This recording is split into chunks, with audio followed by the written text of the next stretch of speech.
Hello my dear students, welcome you all. My name is Lamia Naseem और चलिए आइए start करते हैं हाइड्रोलिक मशीन का सेशन। अगर मैं बात करूं लास्ट वीक की तो बेटा हम लोगों ने 2 सेशंस को कंप्लीट कर लिया था। पहले वाले सेशन में हमने इंट्रोडक्टरी पार्ट देखा था कि हम क्या क्या चीजें पढ़ने वाले हैं और कहां कहां पर इसका एप्लीकेशन पोर्शन है, और सेकंड सेशन में हमने बात करी थी कुछ बेसिक चीजों की, जैसे कि हाइड्रो इलेक्ट्रिक पावर प्लांट किसे बोलते हैं, और इसी के साथ साथ हमने एक एक चीजों को सेपरेटली करके ड्राफ्ट ट्यूब क्या है, पेन स्टॉक क्या है, स्विच गेट किसे बोलते हैं, रोटर क्या है, रनर क्या है, ब्लेड क्या है, ये सारी की सारी चीजों को अलग अलग करके भी पढ़ा था। ठीक है, वहीं से सेशन को कनेक्ट करेंगे। होपफुली आप सभी लोग रिवाइज करके आए होंगे। अगर नहीं भी रिवाइज करा है तब भी टेंशन लेने की बात नहीं है, मैं खुद ही पूरा रिवीजन आपको आने वाले जो 15 मिनट हैं उसमें कराने वाली हूं। सबसे पहले आज का पूरा प्लान डिस्कस कर लेते हैं। टरबाइन पार्ट 2 चलेगा। दोनों सेशन को मिला के सिंपल टारगेट ये है कि पेल्टन टरबाइन खत्म करना है, ठीक है, ताकि नेक्स्ट वीक जब हमारी क्लास हो तो हम लोग रिएक्शन टरबाइन को शुरू कर पाए। ठीक है, कल आपका सेशन नहीं होगा, कल संडे है और जैसे कि आपको पता है वीक में एक ही दिन कंस्ट्रक्शन वर्क चल रहा है, जिसकी वजह से सारी की सारी क्लासेस ऑफ करनी पड़ रही हैं। ठीक है, तो कल थोड़ा सा और प्रॉब्लम है, आने वाले टाइम पे जल्दी ये प्रॉब्लम रिजॉल्व हो जाएगी, बिकॉज कुछ नए स्टूडियोज बन रहे हैं ताकि आपकी क्लासेस में कोई भी अड़चन ना आए। ठीक है, हाँ, surge tank and draft tube का एप्लीकेशन फिर से समझाएंगे, और इसी के साथ साथ वेलोसिटी ट्रायंगल जो हमने बनाए थे वहीं से फिर से पूरी पिक्चर शुरू होगी। और वेलोसिटी ट्रायंगल जितने भी बच्चों को समझ नहीं आए थे टेंशन नहीं लेना, आज के सेशन में समझा देंगे, अच्छा खासा टाइम है। ठीक है, रेडी हो भाई, फटाफट सीसी बना दो अगर सारे के सारे लोग रेडी हो। सिर्फ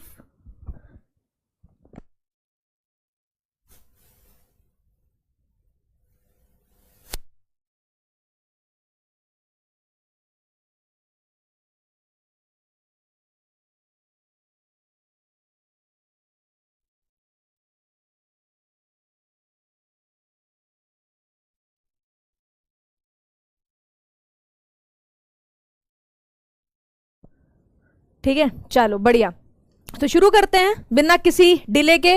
आज का जो टारगेट है वो मैंने आपको बता ही दिया है। आज के इस वाले सेशन में प्रिंसिपल ऑफ रोटेटिंग मशीन देखेंगे, डिग्री ऑफ रिएक्शन के बारे में सीखेंगे, स्पेसिफिक स्पीड के बारे में सीखेंगे, और नेक्स्ट सेशन से हम इसको कनेक्ट करने वाले हैं introductory part of the impulse turbine. ठीक है, आज के सेशन को शुरू करने से पहले मैं चाहती हूं कि एक बार आप प्रीवियस सेशन पर नजर मार लें।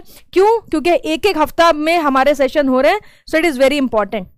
ठीक है, तो लास्ट सेशन की अगर मैं बेटा बात करूं तो हम लोगों ने पूरा हाइड्रो इलेक्ट्रिक पावर प्लांट देखा था। मैंने आपको बोला था कि यहां पर स्विच गेट लगाते हैं, यह हमारा रिजर्वायर हो गया, एक पेन स्टॉक कनेक्टेड होता है जो रिजर्वायर से पानी उठाएगा और टरबाइन तक पहुंचाएगा। ठीक है, बीच में क्या करते हैं, सर्ज टैंक लगा देते हैं। सर्ज टैंक का काम क्या था, देखो अगर लोड स्टडी है, अगर लोड स्टडी है तब सर्ज टैंक का कोई भी काम नहीं है। लोड स्टडी का मतलब क्या है कि यहां पर जो टरबाइन लगी है, जो टरबाइन रोटेट कर रही है, वो जो रोटर पावर है वो आपको कांस्टेंट रोटर पावर चाहिए।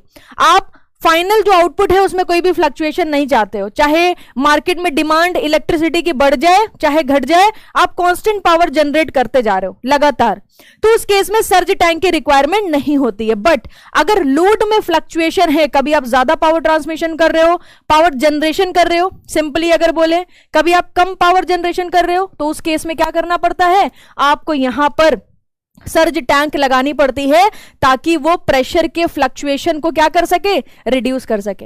अब मैम प्रेशर का फ्लक्चुएशन आया क्यों, देखो बेटा होता क्या है, जब लोड में फ्लक्चुएशन आता है तो पेन स्टॉक से जो फ्लूइड जा रहा है, जो वाटर जा रहा है, इसकी सप्लाई भी हमें चेंज करनी पड़ती है। और आप लोगों को पता है जब यहां पर फ्लूइड की सप्लाई चेंज होगी तो प्रेशर में भी आपको चेंजेस देखने को मिलेंगे।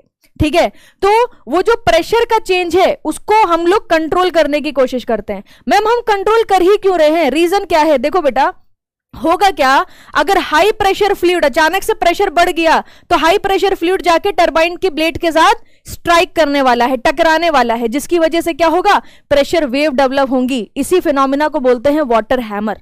तो वाटर हैमर ना हो इस वजह से हम सर्ज टैंक लगा देते हैं। प्रेशर बढ़ता है तो सर्ज टैंक में पानी के क्या होगा, पानी का जो स्तर है वो बढ़ने लगेगा। अगर प्रेशर घटेगा तो सर्ज टैंक फ्लूइड दे देगा, स्तर घट जाएगा और सर्ज टैंक से फ्लूइड निकल के पेन स्टॉक के अंदर चला जाएगा। ठीक है, तो लोड में अगर फ्लक्चुएशन होगा तभी सर्ज टैंक यहां पर यूज होगा। अगर लोड हमारा स्टडी है, चेंज नहीं हो रहा है, तो उस केस में आप कांस्टेंट मान सकते हो कि फ्लूइड आपका जाता रहेगा और कोई भी सर्ज टैंक की रिक्वायरमेंट नहीं है। ठीक है, दूसरा इंपॉर्टेंट पार्ट मैंने बताया था कि रिएक्शन टरबाइन के केस में यहां पर हम लोग ड्राफ्ट ट्यूब लगा देते हैं। अब ड्राफ्ट ट्यूब क्यों लगाया? देखो, दो मेन क्लासिफिकेशन पढ़े हैं, एक इंपल्स टरबाइन है, दूसरा रिएक्शन टरबाइन है। इंपल्स टरबाइन के इनलेट पर सिर्फ काइनेटिक एनर्जी होती है। मैम क्या प्रेशर एनर्जी नहीं होगी? नहीं, वहां पर सिर्फ और सिर्फ एटमॉस्फेरिक प्रेशर अवेलेबल होगा। ठीक है ना, तो इंपल्स टरबाइन के केस में हम लोग ड्राफ्ट ट्यूब नहीं लगाते। ड्राफ्ट ट्यूब कहां लगाएंगे? रिएक्शन टरबाइन के केस में। क्यों लगा रहे हैं? देखो, इनलेट पर रिएक्शन टरबाइन की प्रेशर एनर्जी और काइनेटिक एनर्जी दोनों होते हैं। जब ये फ्लूइड निकल के रिएक्शन टरबाइन के अंदर जाता है तो most of the pressure energy kinetic energy में कन्वर्ट हो चुकी होती है। इस तरीके से देखो, हमारा टारगेट क्या है? हमारा टारगेट क्या है? ये जो टरबाइन के ऊपर ब्लेड्स लगे हैं ये नाचने चाहिए, बस यही टारगेट है, ब्लेड को नचाना है। यही टारगेट है, ब्लेड को नचाना है, क्योंकि ब्लेड रोटर से कनेक्टेड है, रोटर शाफ्ट से कनेक्टेड है, शाफ्ट जनरेटर से कनेक्टेड है। जितना तेजी से ब्लेड नाचेंगे उतनी तेजी से हम कह सकते हैं रोटर नाचेगा, उतनी ही तेजी से शाफ्ट नाचेगी और उतनी ही तेजी से आप पावर जनरेशन कर पाओगे। तो होता क्या है बेटा, रिएक्शन टरबाइन में प्रेशर और काइनेटिक दोनों एनर्जी होंगी। आपने क्या करा, इस तरीके से रिएक्शन टरबाइन बनाई कि टरबाइन की एग्जिट पर जब फ्लूइड ब्लेड्स को नचा के, रोटर को नचा के जब बाहर निकलने वाला था, उस समय पर उसकी जो ज्यादातर प्रेशर एनर्जी थी वो काइनेटिक एनर्जी में चेंज हो चुकी थी। ठीक है ना, वो काइनेटिक एनर्जी चेंज हो चुकी थी। अब होगा क्या? प्रेशर एनर्जी कम हो गई, लो प्रेशर जोन बन गया। अब यहां पर अगर लो प्रेशर जोन बन जाता है और बाहर एटमॉस्फेरिक प्रेशर है तो दिक्कत क्या आती है? कैविटेशन के चांसेस हो जाते हैं। प्रेशर कम होते होते कई बार वाटर के वेपर प्रेशर से भी नीचे चला जाता है, क्योंकि प्रेशर एनर्जी काइनेटिक एनर्जी में कन्वर्ट हो रहा है ना, तो प्रेशर घटेगा। घटते घटते कई बार वेपर प्रेशर से भी कम चला जाता है, तो आपको टरबाइन एग्जिट में कैविटेशन के चांसेस देखने को मिलते हैं। आपका क्या फर्ज बनता है? प्रेशर बढ़ाया जाए। कैसे बढ़ाओगे? प्रेशर बढ़ाने के लिए सिर्फ एक ही तरीका है कि हम लोग यहां पर बढ़ते हुए एरिया का कोई एक सेक्शन लगा दे, तो हम ड्राफ्ट ट्यूब लगा देते हैं। अब ड्राफ्ट ट्यूब लगाने से फायदा क्या होता है? एरिया बढ़ता है, एरिया बढ़ेगा तो वेलोसिटी घट जाएगी, प्रेशर बढ़ जाएगा। ठीक है ना, तो यहां से हम प्रेशर बढ़ा लेते हैं ताकि टरबाइन की एग्जिट पर कैविटेशन ना हो। ठीक है ना, ये पूरा जनरेटर का पार्ट लगा है, यहां पर पूरा पावर हाउस है, ये इलेक्ट्रिकल वालों का काम है, ये पूरा जनरेटर का, ये सिविल वालों का काम है। टरबाइन जनरली मैकेनिकल सिविल दोनों में कॉमन होती है। ठीक है, तो ये सारी चीजें हमने यहां पर पढ़ी थी। हाइड्रो इलेक्ट्रिक पावर प्लांट में डैम की बात करी थी, पेनस्टॉक की बात करी थी, इसी के साथ ब्लेड्स की बात करी थी, टेल रेस की बात करी थी। ग्रॉस हेड क्या था? पूरा रिजर्वायर का लेवल और नीचे टेल रेस। तो हेड रेस और टेल रेस की जो पूरी हाइट, पूरा हेड होगा वो क्या कहलाएगा? ग्रॉस हेड कहलाएगा। फिर मैंने आपको बताया था कि ये ग्रॉस हेड हम लोग इस्तेमाल नहीं कर पाते हैं। क्यों? क्योंकि जब हमारा रिजर्वायर से वाटर निकल के पेन स्टॉक में जाएगा तो पेन स्टॉक में फ्रिक्शनल लॉसेस हो जाएंगे। तो टरबाइन का एग्जिट बेटा अगर आप देखोगे, देखो यहां पर तो ग्रॉस हेड है, यहां पर तो ग्रॉस हेड है, मगर जब ये टरबाइन की इनलेट पर आप पहुंचोगे तो पेन स्टॉक में फ्लूइड फ्लो हो चुका होगा, फ्रिक्शनल लॉसेस हो चुके होंगे। तो टरबाइन इनलेट की बात हो रही है, नॉट एग्जिट। इनलेट पर अगर आप देखोगे तो एचएल लॉसेस हो चुके होंगे। क्या मिलेगा? कुछ कम हेड मिलेगा। इसी हेड को हम लोग बोलते हैं रिवीजन। देखो रिवीजन पढ़ लिया, मैं भी भटक गई। ठीक है, इसी को ही हम लोग बोलते हैं नेट हेड। ठीक है, नेट हेड। तो यहां पर हमने फिर नेट हेड के कंसेप्ट को डिस्कस करा कि ग्रॉस हेड में से फ्रिक्शनल लॉसेस को माइनस करेंगे तो हमें नेट हेड मिल जाएगा। ठीक है, पेन स्टॉक क्या था? एक पाइप था और चैनल भी बोल सकते हैं, जो कैरी करता है किसको? वाटर को। कहां से कैरी करता है? रिजर्वायर से। कहां पहुंचाता है? टरबाइन इनलेट पर। ठीक है, क्लियर हो रहा है कि नहीं हो रहा है?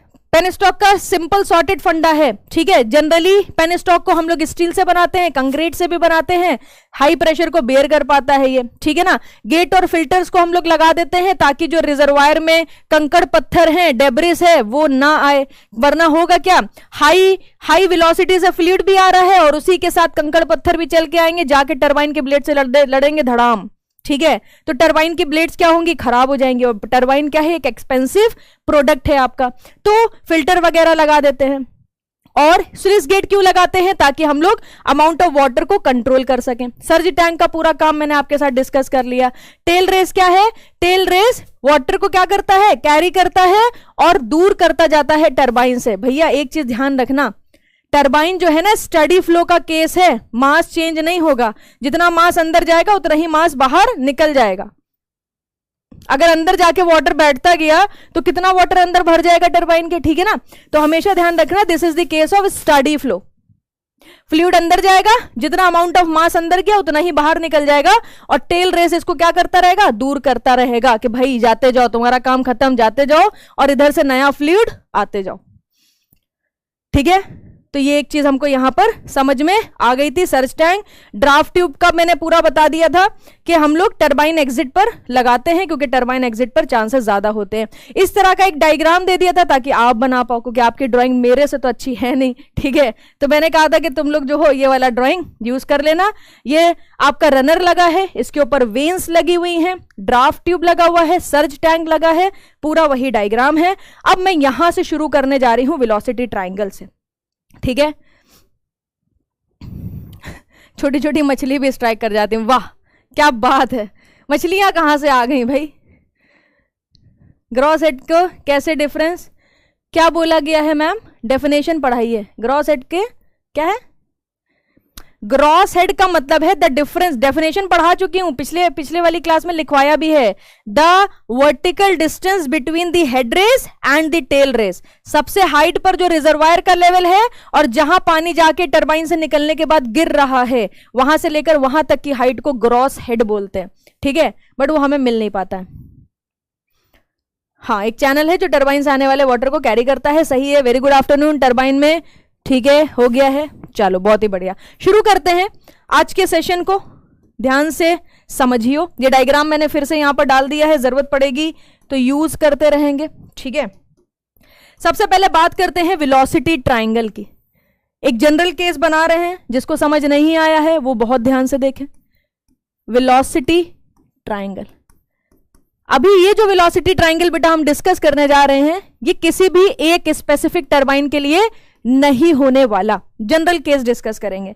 तो मान लो आपके पास इस तरीके से एक रोटर है, ठीक है, रनर भी बोलते हैं इसको, चाहे रोटर बोलो चाहे रनर बोलो। यहां पर जो होल बनाया है ये किसके लिए है? ये शाफ्ट के लिए है, यहां पर शाफ्ट कनेक्ट होगी, ठीक है। फिर इसके ऊपर अपन लोगों ने क्या लगा दिया है? ब्लेड्स,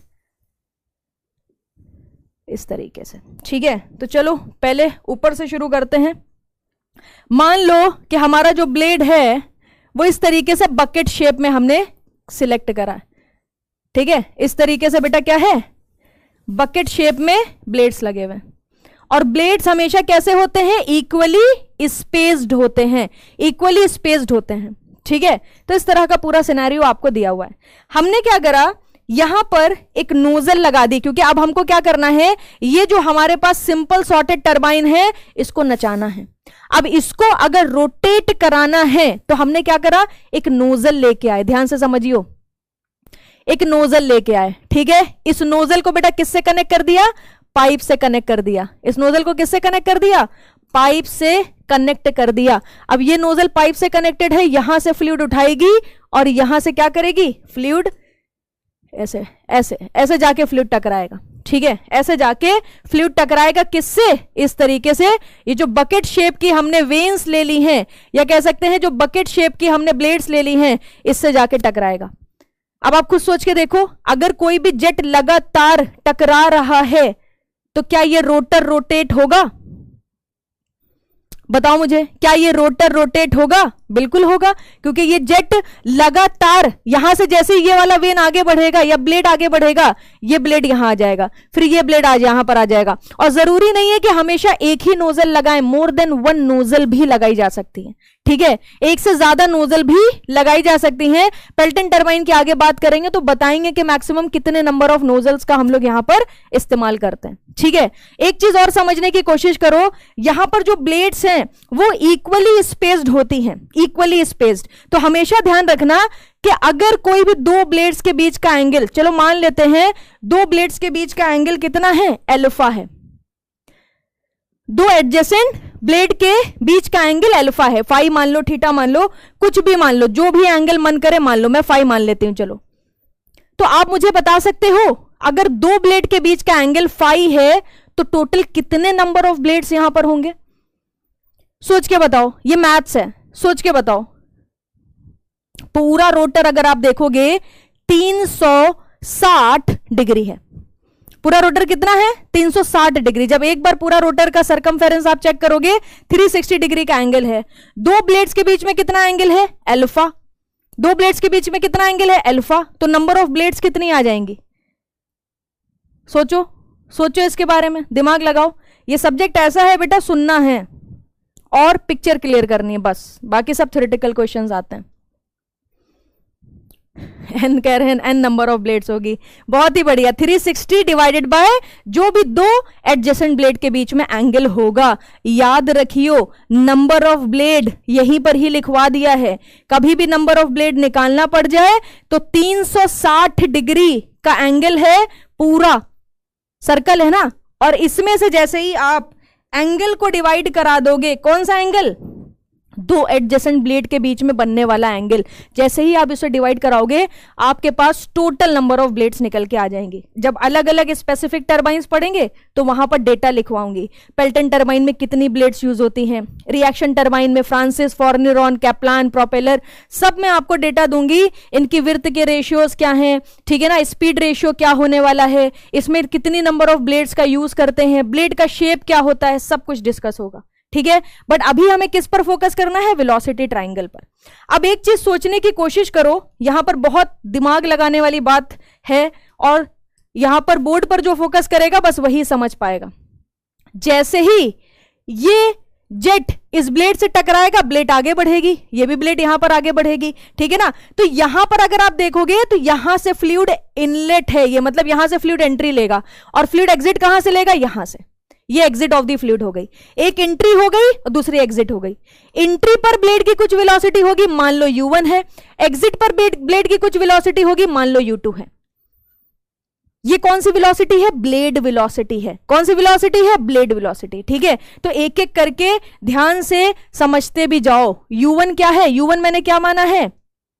ये ब्लेड वेलोसिटी है, ब्लेड वेलोसिटी, ठीक है ना, blade velocity of the blade. इसको हम लोग टेंजेंशियल वेलोसिटी भी बोलते हैं, क्योंकि यहां पर फ्लूइड क्या है? टेंजेंशियली टकरा रहा है, टेंजेंशियल वेलोसिटी, टेंजेंशियल वेलोसिटी, ठीक है ना, टेंजेंशियल वेलोसिटी। इसके और भी नाम है, सारे के सारे नाम यहां पर लिखवा देती हूं। इसको ब्लेड वेलोसिटी भी बोलते हैं, टेंजेंशियल वेलोसिटी भी बोलते हैं, इसको पेरीफेरल वेलोसिटी भी बोला जाता है, ठीक है ना, याद रखना पेरीफेरल। इसको हम लोग सर्कमफेरेंशियल वेलोसिटी भी बोलते हैं, सर्कमफेरेंशियल वेलोसिटी, ये सब नाम है इसके। सर्कमफेरेंशियल वेलोसिटी, ठीक है। मगर ये u1 कहां की वेलोसिटी मानी है? एट इनलेट, याद रखियो eight inlet, eight inlet. Inlet पर जो वेलोसिटी हमको ब्लेड की मिल रही है उसे मैंने u1 मान लिया, ठीक है। एक चीज और मान लेते हैं, ये जेट भी तो किसी वेलोसिटी से जाके टकराएगा ना। मान लेते हैं इनलेट पर जब जेट टकराया तो वेलोसिटी v1 से टकराया, पहले v मान लेते हैं, और मान लेंगे इनलेट पर जो टकराया वेलोसिटी v1 से टकराया, और जब एग्जिट से बाहर निकला तो वेलोसिटी v2 से बाहर निकला। तो v1 और v2 ये वेलोसिटी क्या होंगी? ये एब्सोल्यूट वेलोसिटी होंगी, ठीक है। इसके बारे में भी डिस्कस करेंगे। u2 क्या है? Blade velocity at exit. अच्छा, ऐसा नहीं है कि u2 को ब्लेड वेलोसिटी, टेंजेंशियल वेलोसिटी ये सब नहीं बोलेंगे, सब बोलेंगे, मगर लिखेंगे नहीं, समय बर्बाद हो जाएगा, ठीक है। डायरेक्ट लिख देते हैं एट एग्जिट। अब सवाल ये उठता है कि मैम ये वाली वेलोसिटीज कभी निकालनी पड़ जाएगी तो कैसे निकालेंगे? फॉर्मूला देख लो, फॉर्मूला देख लो। इसका फॉर्मूला होता है u1 बराबर पाई d1 n बाय 60, ठीक है। ये u2 क्या हो जाएगा? u2 बराबर पाई d2 n बाय 60, ठीक है। ये फॉर्मूला आया कहां से? देखो ये टेंजेंशियल वेलोसिटी है ना, यहां पर दिखाती हूं, ये आपका रोटर था, यहां पर मान लो ब्लेड्स लगी हुई हैं इस तरीके से, ठीक है ना, ऐसे नॉर्मल मैंने कुछ भी रफ बना दिया है, ऐसे ब्लेड लगी हुई हैं। आपका जेट आके ऐसे टकराया ब्लेड से, ठीक है, तो ब्लेड इधर वेलोसिटी से भागी u, ये वाला इधर भागा u, ये वाला इधर भागा u, ये वाला इधर भागा u, ऐसे करके सारे ब्लेड्स आप ऐसे रोटेट करेंगे। जब रोटेट करेंगे तो क्या मिलेगा, एंगुलर वेलोसिटी ओमेगा मिलेगी। तो किसी एक एंगुलर वेलोसिटी से रोटर क्या कर रहा होगा, नाच रहा होगा। अगर वो एंगुलर वेलोसिटी ओमेगा से रोटर नाच रहा है तो ओमेगा होता है pi D 2 pi n by 60, ठीक है ना, क्या होता है, ये होता है 2 पाई n बाई 60। ये क्या है, एंगुलर वेलोसिटी। रोटर किसी आरपीएम पर नाच रहा होगा, ठीक है। अब अगर हमको ब्लेड के किसी भी पॉइंट पर, ध्यान से समझियो, यहां पर क्लैरिटी मिलेगी। मान लो इस पॉइंट पर हमें चाहिए था कि टेंजेंशियल वेलोसिटी क्या है। आपने यहां से डिस्टेंस देखी, मान लो r1 डिस्टेंस मिली। मान लो आपको यहां पर वेलोसिटी चाहिए थी, आपने यहां से डिस्टेंस देखी, मान लो r2 वेलोसिटी मिली, ठीक है ना। क्या होगा, r इंटू ओमेगा। ये क्या होगा, u क्या होगा, r2 इंटू ओमेगा। ये क्या होगा, r1 इंटू ओमेगा। अब देखो जरा, r1 को हम लिख सकते हैं d1 बाई 2 और ओमेगा क्या है, 2 पाई n बाई 60। तो 2 से 2 कट जाएगा, देखो वही आ गया, पाई d1 n बाय 60। आया समझ में कि नहीं आया। तो यहां पर अगर बेटा हम लोग बात कर रहे हैं पाई d1 n बाई 60 इनलेट पर, तो इसका मतलब है कि सेंटर से इस पॉइंट की जो डिस्टेंस होगी वो r1 होगी और उसी का ही डायामीटर ले रहे हैं। बात समझ आ रही है कि नहीं। हमने डायामीटर के टर्म में वेलोसिटी की इक्वेशन बनाई है, मगर यहां पर सेंटर से इस पॉइंट की रेडियल डिस्टेंस 2 का मल्टीप्लाई कराएंगे डायामीटर। एग्जिट पर अगर निकाल रहे हैं तो सेंटर से इस पॉइंट तक की रेडियल डिस्टेंस ये r1 r2 या कह सकते हैं d1 d2 होगा। और n तो कांस्टेंट रहने वाला है। मैम n क्यों कांस्टेंट है, अरे भैया रोटर तो एक ही है ना, वो तो एक कांस्टेंट आरपीएम से नाचेगा। अगर आप उसको n से नचा रहे हो तो n से नाचता रहेगा। इस वजह से यहां पर ओमेगा चेंज नहीं होगा, एंगुलर वेलोसिटी चेंज नहीं होगी। रेडियल डिस्टेंस की वजह से अलग अलग जगह पे अलग अलग टेंजेंशियल वेलोसिटी आपको देखने को मिलने वाली। इनलेट पर अलग मिलेगी, एग्जिट पर अलग मिलेगी। सेम भी हो सकती है, सेम होने की कंडीशन और ना होने की कंडीशन भी आगे जाके डिस्कस कर लेंगे, ठीक है। मेरी क्लास के लिए दौड़े चले आए, चलो बहुत बहुत शुक्रिया। चलो क्लियर हुआ कि नहीं हुआ। यहां पर ये जो फॉर्मूला बनाया है, ये फॉर्मूला कैसे बनाया है, देखो मैं घोल के पिलाने वालों में से हूं, ठीक है। अगर तुम सोच रहे हो कि हम थोड़ा सा पढ़ेंगे और फिर आगे बढ़ जाएंगे, तो हम आगे नहीं बढ़ेंगे। u1 u2 हमारा आ गया, ठीक है। अब ध्यान से समझियो, ये जो वेलोसिटी है, देखो absolute velocity of the jet है, जेट की वेलोसिटी है। जेट पहले v वेलोसिटी से टकराएगा।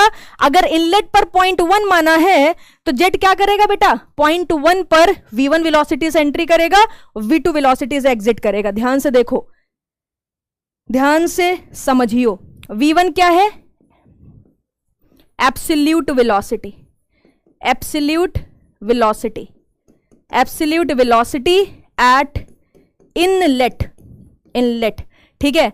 और v2 बेटा क्या है, absolute velocity, velocity at exit. तो हमको अभी अभी ताजी ताजी 2 वेलोसिटी मिली है और ये कुछ नहीं है, ये जेट की वेलोसिटी है। जो लिक्विड जेट है ना, जो नचाने में रोटर को मदद कर रहा है, ये वही वेलोसिटी है। तो कंफ्यूज होने की बिल्कुल भी कोनो जरूरत नहीं है, ठीक है। चलो 2 पाई n बाई 60 कैसे आया, अरे ये फॉर्मूला एंगुलर वेलोसिटी का है, भूल गए। जब आप 12th क्लास में पढ़ते थे, 10th क्लास में पढ़ते थे सेंट्रीफ्यूगल फोर्स, सेंट्रीपिटल फोर्स, वहां पर angular velocity 2 pi n by 60 तो होता था, ठीक है। प्रिया जी 10th किया है, हाँ। अब देखो, अब देखो, अभी तक तो मैंने कोई भी वेलोसिटी ट्रायंगल बनाया ही नहीं। अभी तो 2 वेलोसिटी जो पिक्चर में क्लियरली दिख रही थी, बस वही दिखाई। अब ध्यान से समझो, ये जो ब्लेड है ना, अब मैं इसको थोड़ा सा बड़ा करके बना देती हूं, ठीक है। ध्यान से समझियो, ठीक है। मान लो ये हमारा ब्लेड है, ये इनलेट है, ये एग्जिट है, ठीक है। अच्छा ब्लेड अगर आप देखोगे तो हमने कर्व्ड ब्लेड बनाया है, बनाया कि नहीं बनाया, कर्व्ड ब्लेड बनाया है, तो इस पर भी एंगल चेंज हो रहे होंगे। इसका मतलब है कि मैम ब्लेड का भी तो एक एंगल होगा, होगा कि नहीं होगा। तो देखो बेटा, हम इंटरेस्टेड किस में है, इनलेट पर इंटरेस्टेड है, इनलेट पर टेंजेंट डाल दो, ठीक है ना, इनलेट पर बेटा टेंजेंट डाल दो। हम किस में इंटरेस्टेड है, एग्जिट पर इंटरेस्टेड है, एग्जिट पर टेंजेंट डाल दो, ठीक है ना। जैसे ही आपने इनलेट और एग्जिट पर टेंजेंट डाला, आपको क्या मिल जाएगा, ब्लेड का एंगल। हॉरिजॉन्टल से ब्लेड कितना एंगल बना रही है, मान लेते हैं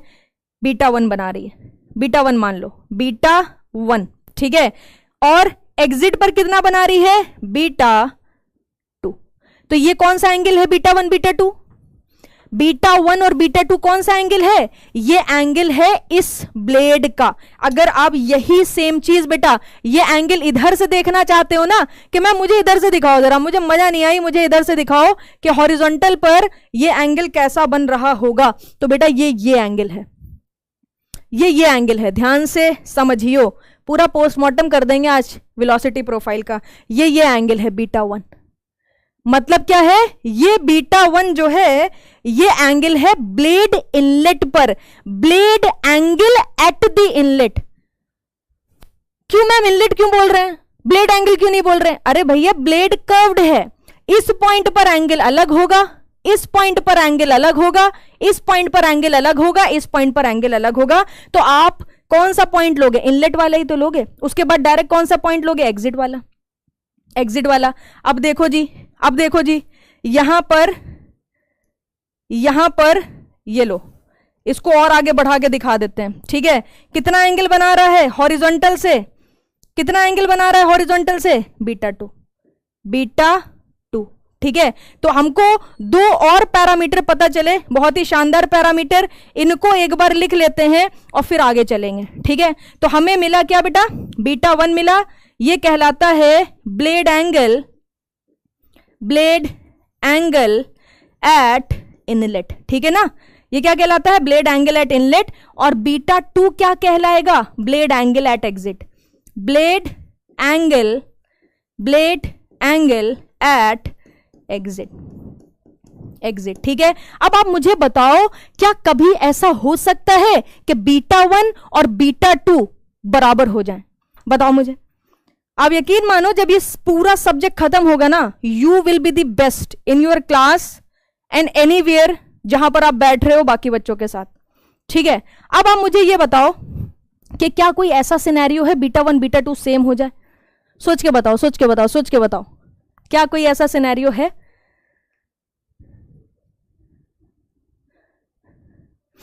चलो, सिमेट्रिक ब्लेड, वेरी गुड। देखो जी बताती हूं, अगर कोई ब्लेड ऐसा बना है, ठीक है, तो एक्स एक्सिस के अबाउट देखो क्या सिमेट्रिसिटी है, नहीं है। सिमेट्रिसिटी कब होगी, जब हम एक्स एक्सिस के अबाउट ऊपर वाला पोर्शन नीचे वाले पोर्शन को फोल्ड करें और दोनों एक दूसरे से ओवरलैप कर जाएं, एक दूसरे से मिल जाए, ऊपर की तस्वीर और नीचे की तस्वीर फोल्ड होने के बाद एक हो जाए। तो इस केस में अगर आप देखोगे तो β1 β2 के बराबर कभी नहीं हो सकता। मगर मैं एक अगर ऐसा सिमेट्रिकल ब्लेड बना दूं बेटा, ऐसा सिमेट्रिकल ब्लेड बना दूं कि जब मैं हॉरिजॉन्टल एक्सिस के अबाउट देख रही हूं तो ऊपर भी वैसे ही दिख रहा है, नीचे भी ऐसे ही दिख रहा है, तो ये कौन सा ब्लेड हो गया, सिमेट्रिकल ब्लेड। और उस केस में आप चाहे ये वाले ब्लेड का एंगल हॉरिजॉन्टल से देख लो, चाहे ये वाले ब्लेड का हॉरिजॉन्टल से एंगल देख लो, आपको एंगल सेम मिलने वाले हैं। तो एक पॉइंट यहीं चपका देते हैं, ठीक है, एक पॉइंट अपन लोग यहीं चपका देते हैं, ठीक है, कि अगर ब्लेड सिमेट्रिकल हुए, अगर ब्लेड सिमेट्रिकल हुए, अगर ब्लेड सिमेट्रिक हुए, सिमेट्रिक लिख देते हैं, सिमेट्रिक ब्लेड का केस बात हो रही है, तो उस केस में जो β1 है ये β2 के बराबर हो जाएगा, ठीक है। ये एक चीज समझ आ गई। चलो, इतना में हम लोग परफेक्ट हो चुके हैं। अब बात करते हैं, आप मुझे ये बताओ, यहां पर जो नोजल लगी है, ये नोजल का भी तो अपना एक एंगल है, हॉरिजॉन्टल से है कि नहीं है। क्या नोजल का एंगल और इस इनलेट ब्लेड का एंगल सेम होगा, सोच के बताओ, सोच के बताओ, तो सोच के बताओ। सबसे टफ यही है वेलोसिटी ट्रायंगल पूरी हाइड्रोलिक मशीन में, सोच के बताइए। क्या नोजल जिस एंगल पर लगा है और जो ब्लेड का इनलेट एंगल है, क्या वो सेम होगा? आप बोलोगे नहीं मैम, कैसा कैसे हो सकता है? नोजल अपने अपने एंगल पर कनेक्टेड होगी, नोजल का अपना एक एंगल है, अपनी एक पोजीशन है, ब्लेड अपने कर्व सरफेस को फॉलो कर रही है, तो ब्लेड का एंगल नोजल का एंगल सेम नहीं होगा। ठीक है, तो मान लेते हैं बेटा, मान लेते हैं कि ब्लेड जो नोजल थी वो v1 वेलोसिटी से, अभी समझना, मैंने यहां पर इसको, ये बात समझने वाली है कि मैंने यहां पर v1 की जो लाइन है ना लंबी क्यों बनाई है। तो मान लेते हैं बेटा कि v1 वेलोसिटी से, v1 एब्सोल्यूट वेलोसिटी से जेट आया भाई आया, पकड़ो इसको जेट को। ठीक है, कितना एंगल बनाया हॉरिजॉन्टल, इसी लाइन को एक्सटेंड करा दिया, कितना एंगल बनाया? अल्फा। अब ये जो अल्फा 1 है ना, ये नोजल का एंगल है, जिसे हम लोग बोलते हैं गाइड वेन एंगल। क्या बोलते हैं? Guide vane angle. ठीक है ना, ये किसका एंगल है? नोजल का एंगल है। तो याद रखियो, एक तो आपको ये मिलेगा और एक एग्जिट पर मिलेगा। एग्जिट वाला भी बना देती हूं, दिखाऊंगी बाद में। और इधर मैंने क्या करा? छोटी लाइन बना दी भैया जी, ये तो समझने वाली बात है। इधर बड़ी लाइन बना दी, इधर दिख रहा है ये जो एरो है ना, ये वेलोसिटी का एरो है। ये जो लाइन है ये वेलोसिटी का मैग्नीट्यूड बता रही है, 2 मीटर प्रति सेकंड, 5 मीटर प्रति सेकंड, 50 मीटर प्रति सेकंड, और एरो बता रहा है डायरेक्शन, क्योंकि वेलोसिटी क्या है? एक वेक्टर क्वांटिटी है, इसके पास मैग्नीट्यूड भी है, इसके पास डायरेक्शन भी है। आप दोनों तरफ देख के ये बात तो ऑब्जर्व कर पा रहे होगे कि यहां पर मैंने v1 बड़ा बनाया है, मतलब ये मैग्नीट्यूड में ज्यादा है, इसकी डायरेक्शन ये है, और यहां पर v2 छोटा बनाया है। अभी समझ आ जाएगा बड़े छोटे का सारा कंसेप्ट। ठीक है, अभी समझ आ जाएगा, बट उससे पहले हम लोग क्या करते हैं? अल्फा यहां पर अल्फा 2 ले लेते हैं। ठीक है ना, तो अल्फा 1 अल्फा 2 क्या हो गए हमारे? सारे टर्म देखना, पूरा पिक्चर क्लियर हो जाएगी। ये कहलाता है बेटा guide vane angle. Guide vane angle कहां पर? अल्फा 1 क्या कहलाएगा? Guide vane angle eight inlet. ये इनलेट पर आने वाला गाइड वेन एंगल है। ठीक है, दूसरा देखो, अल्फा 2 क्या है? Guide vane angle, guide vane angle at exit, angle at exit. ठीक है, अब एक चीज समझने की कोशिश करियो। ठीक है, ये बॉटल है, ठीक है, ध्यान से समझना, ये बॉटल है, इस बॉटल की अपनी सरफेस है। मैं चाहती हूं मेरा जो ये पेन है ये बॉटल की सरफेस के ऊपर चले। ध्यान से समझना, बहुत इंपॉर्टेंट पॉइंट है। मैं चाहती हूं मेरा जो ये पेन है ये बॉटल की सरफेस पर चले। अगर मैं इस एंगल पर बॉटल की सरफेस पर पेन चलाने की कोशिश करूं, क्या चलेगा? इस एंगल पर, इस एंगल पर मैं आगे बढ़ा रही हूं, पेन जा ही नहीं रहा है, नहीं जा रहा है। मैं चाहती हूं ये पेन सरफेस के ऊपर चले। अगर पेन को सरफेस के ऊपर चलाना है, मैं एंगल अपना दे रही हूं, बट नहीं चल रहा है। क्या करना पड़ेगा? आप बोलोगे कि मैम एक काम करो, जो इस बॉटल का एंगल है ना उसी एंगल पर पेन को कर दो। अब देखना जरा, ये पेन को मैंने उसी एंगल पर सेट कर दिया जिस एंगल पर बॉटल है। ठीक है, अब देखो पेन चल रहा है। आ रही बात समझ में? पेन चल रहा है। फिर से देखो, पेन चल रहा है। क्यों चल रहा है? क्यों चल रहा है? क्योंकि बॉटल की सरफेस का जो एंगल है ना उसी एंगल पर पेन को चलाने की कोशिश करी जा रही है। अगर मैं अपने एंगल पर चलाऊंगी या मैं ऐसा एंगल कर दूं तो इधर चला जाएगा पेन, ऐसा एंगल कर दूं तो इसमें होल कर देगा पेन, मगर चलेगा नहीं। मगर क्या कर रहा हमने? बॉटल की ही सरफेस के एंगल को फॉलो करते हुए आगे बढ़े, बॉटल की ही सरफेस के एंगल को फॉलो करते हुए आगे बढ़े, देखो पेन निकल गया। सेम यही चीज यहां पर क्यों महसूस नहीं करते हो? सेम यही चीज यहां पर क्यों महसूस नहीं करते हो? अब आप मुझे खुद बताओ, V1 अपने एंगल पर है, ब्लेड का एंगल अपना खुद का है। अब फ्लूइड को क्या करना है? इस ब्लेड पर चलना है, इस ब्लेड पर ही तो चलना है। यहां पर ये फ्लूइड इस ब्लेड पर ही तो चल के बाहर निकला है। हम चाहते हैं कि फ्लूइड ऐसे जाएगा और ऐसे घूमते घूमते घूमते घूमते इधर से वापस निकल आएगा। तो आप मुझे बताओ फ्लूइड को किस एंगल पर चलना पड़ेगा, अल्फा 1 या बीटा 1? अल्फा 1 या बीटा 1? फ्लूइड किस एंगल पर ब्लेड को अप्रोच कर सकता है? आपने तो बोला मैम ये पेन जो बॉटल को अप्रोच करेगा, बॉटल के एंगल पर। तो आप मुझे सोच के बताओ, अगर पानी जो है, वाटर जो है, वो इस ब्लेड को फॉलो करते हुए बाहर निकलना चाहता है, उसको किस एंगल पर जाना पड़ेगा? उसको बीटा एंगल पर जाना पड़ेगा, उसको बीटा 1 एंगल पर जाना पड़ेगा। और बाहर निकलना है तो किस एंगल से निकलना पड़ेगा? अगर मुझे यहां से बाहर निकलना था, देखो ये कर्व बॉडी है, ठीक है ना, मुझे यहां से बाहर निकलना था, तो भाई साहब मैं इसी के एंगल पर बाहर निकल पाई, अपने एंगल पर बाहर नहीं निकल पाई, मैं इसी के एंगल पर बाहर निकल पाई। तो इसका मतलब है इसको बीटा 1 एंगल से एंट्री मारनी पड़ेगी और बीटा 2 एंगल से एग्जिट मारनी पड़ेगी। आ रही बात समझ में? ये वो फ्लूइड होगा, ये फ्लूइड वो होगा जो ब्लेड को अप्रोच करेगा। तो एक चीज समझने की कोशिश करो। अब यहां पर मैं एक छोटा सा पिक्चर आपके लिए क्लियर करती हूं। सबसे पहली बात तो यह है कि ब्लेड भी मूव कर रही है, जेट भी मूव कर रहा है, ब्लेड भी मूव कर रही है, जेट भी मूव कर रहा है। तो एक्चुअली में अगर आप देखोगे तो वाटर ब्लेड को रिलेटिव वेलोसिटी से अप्रोच करने वाला है। ये कभी भी एब्सोल्यूट वेलोसिटी से अप्रोच नहीं करेगा। एब्सोल्यूट वेलोसिटी आ भी डिफरेंट एंगल से रही है, अल्फा 1 से एब्सोल्यूट वेलोसिटी आ रही है।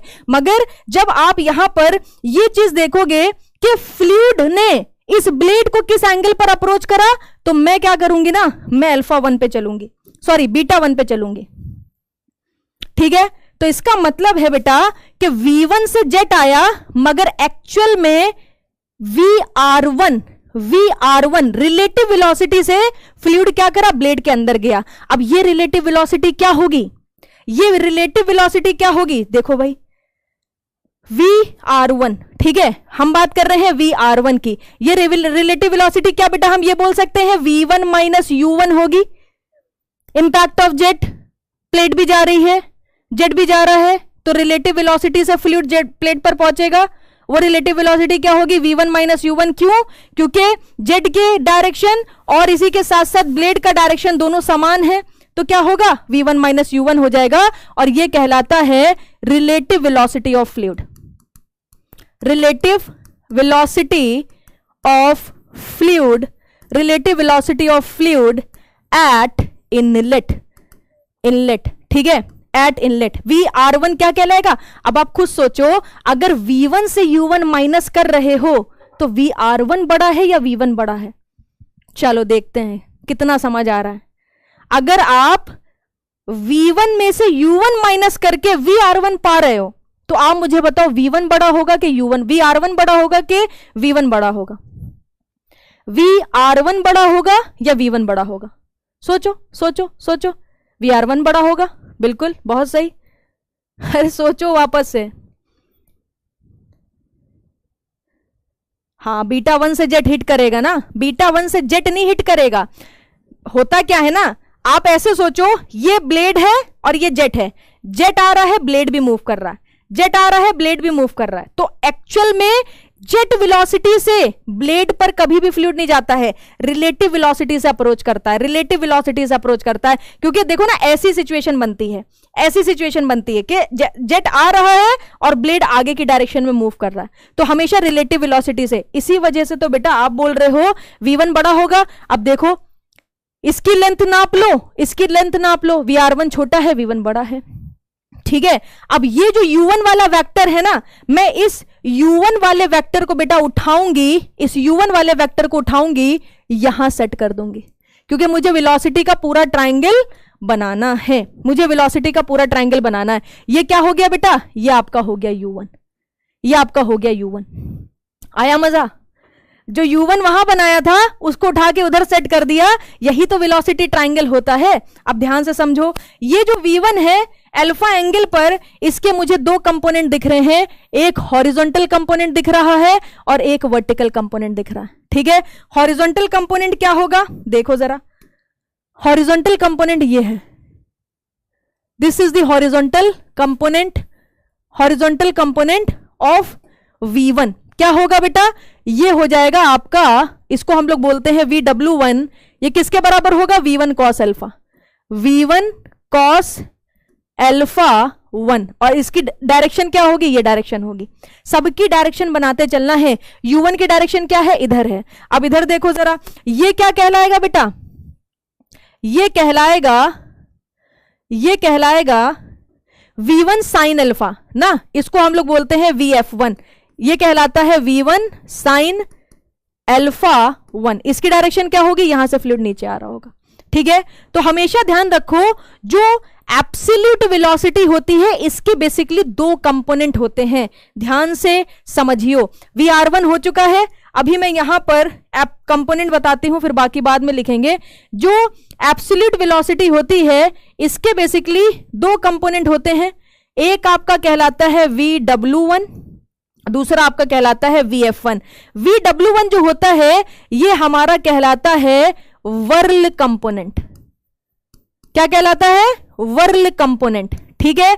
और दूसरा वाला क्या कहलाता है, फ्लो कंपोनेंट, फ्लो कंपोनेंट, ठीक है। हमेशा ध्यान रखना बेटा, जो फ्लो कंपोनेंट है वो डिस्चार्ज में मदद करता है और जो वर्ल कंपोनेंट है वो रोटेशन में मदद करता है। आप खुद ध्यान से समझो ना, पूरी की पूरी V1 वेलोसिटी रोटेशन में नहीं गई होगी, इस V1 वेलोसिटी का जो वर्ल कंपोनेंट है जो इधर की डायरेक्शन में, यही तो इसको धक्का देके ऐसे नचाएगा, और जो VF1 है वो फ्लूइड को नीचे लेके आएगा, वो फ्लूइड को नीचे लेके आके इधर से निकाल देगा, ठीक है। तो हमेशा ध्यान रखो एब्सोल्यूट वेलोसिटी के दो कंपोनेंट होते हैं, एक वर्ल कंपोनेंट और दूसरा फ्लो कंपोनेंट। वर्ल रोटेशन के लिए मशहूर है और फ्लो कंपोनेंट डिस्चार्ज के लिए मशहूर है, ठीक है। इतना समझ आया, पूरा इनलेट वेलोसिटी ट्रायंगल रेडी हो चुका है। अब बताओ कोई दिक्कत, ठीक है। Jet velocity and blade velocity का डायरेक्शन सेम कैसे होगा, अरे इधर देखो ना, इधर देखो ना, ये ब्लेड वेलोसिटी को VW1 से हम लोग रिलेट करा रहे हैं। VW1 इधर है और जेट भी इधर, ब्लेड भी इधर ही जा रहा है, और जेट का जो VW1 कंपोनेंट है वो भी इधर ही जा रहा है, और फ्लो वाला जो कंपोनेंट है वो नीचे फ्लूइड को लेके आ रहा है। देखो ना, ध्यान से समझो, फ्लूइड जा भी रहा है, नचा भी रहा है, नीचे भी निकल के बाहर आ रहा है। फिर से सुनो, फ्लूइड जा भी रहा है, नचा भी रहा है, और नीचे से निकल के बाहर भी आ रहा है। इसका मतलब है जेट की वेलोसिटी के दो कंपोनेंट होंगे, एक वर्ल होगा जो नचाएगा, और एक फ्लो नीचे की डायरेक्शन में है जो क्या कर रहा है, जो क्या कर रहा है, फ्लूइड को बाहर लेके आ रहा है, ठीक है। हाँ, डिफ्लेक्शन एंगल अगर किसी को समझना है, ये कहलाता है एंगल, ठीक है। β1 ये हो गया, तो ये एंगल कितना होगा, 180 माइनस β1, ये कहलाता है एंगल ऑफ डिफ्लेक्शन। आगे बात करेंगे इसके बारे में, बात करेंगे आगे, कौन सी टरबाइन में कितना एंगल ऑफ डिफ्लेक्शन रखते हैं। ऐसा ही नहीं बना देते हैं डिजाइन, ठीक है, पूरा प्रॉपर सारे एंगल डिसाइड करते हैं ताकि हम मैक्सिमम से मैक्सिमम एफिशिएंसी जनरेट कर सकें किसी भी पावर, हाइड्रो पावर प्लांट की। तो सारे एंगल्स, एंगल ऑफ डिफ्लेक्शन सब फिक्स ही होता है, ठीक है। तो जैसे ही जब हम कोर क्लासिफिकेशन पे जाएंगे ना, तब सारे एंगल्स को हम लोग एज अ डेटा कंसिडर करेंगे, ठीक है। चलो, बहुत ही बढ़िया, एकदम क्लियर है, सही है। चलो चलो चलो, बहुत ही बढ़िया, आगे चलते हैं, ठीक है, आगे चलते हैं। ये वाला पूरा कंप्लीट हो चुका है, यहां पर ये पूरा कंप्लीट हो गया, और हमने इनलेट वाला पूरा पोर्शन कवर कर लिया। देखो बेटा, अब ध्यान से सुनो, अब ध्यान से सुनो, ये ब्लेड तो आगे ही जा रहा है, तो वेलोसिटी U2 तो ऐसे ही मिलेगी, मगर अब अगर तुम ध्यान से देखोगे तो फ्लूइड को ऐसे बाहर निकलना है, फ्लूइड को ऐसे क्या करना है बेटा, बाहर निकलना है। अगर फ्लूइड को ऐसे बाहर निकलना है और इस फ्लूइड का आप दो कंपोनेंट कर लो, ध्यान से देखो, एक कंपोनेंट हो गया फ्लो कंपोनेंट और दूसरा हो जाएगा क्या, वर्ल कंपोनेंट। ध्यान से समझिए, दूसरा क्या हो जाएगा, ये हो गया वर्ल कंपोनेंट और ये क्या हो गया, फ्लो का कंपोनेंट, ठीक है।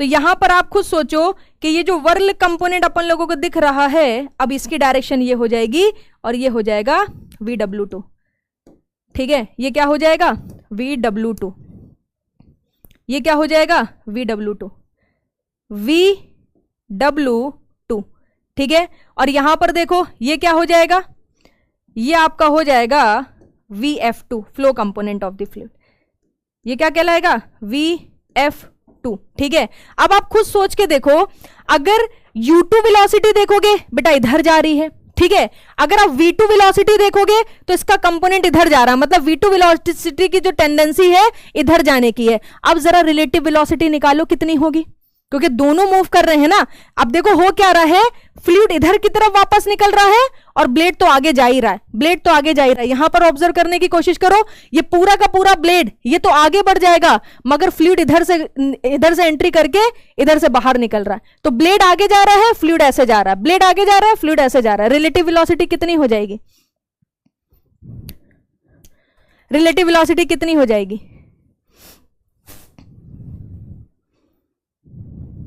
ठीक है, लेंगे आगे।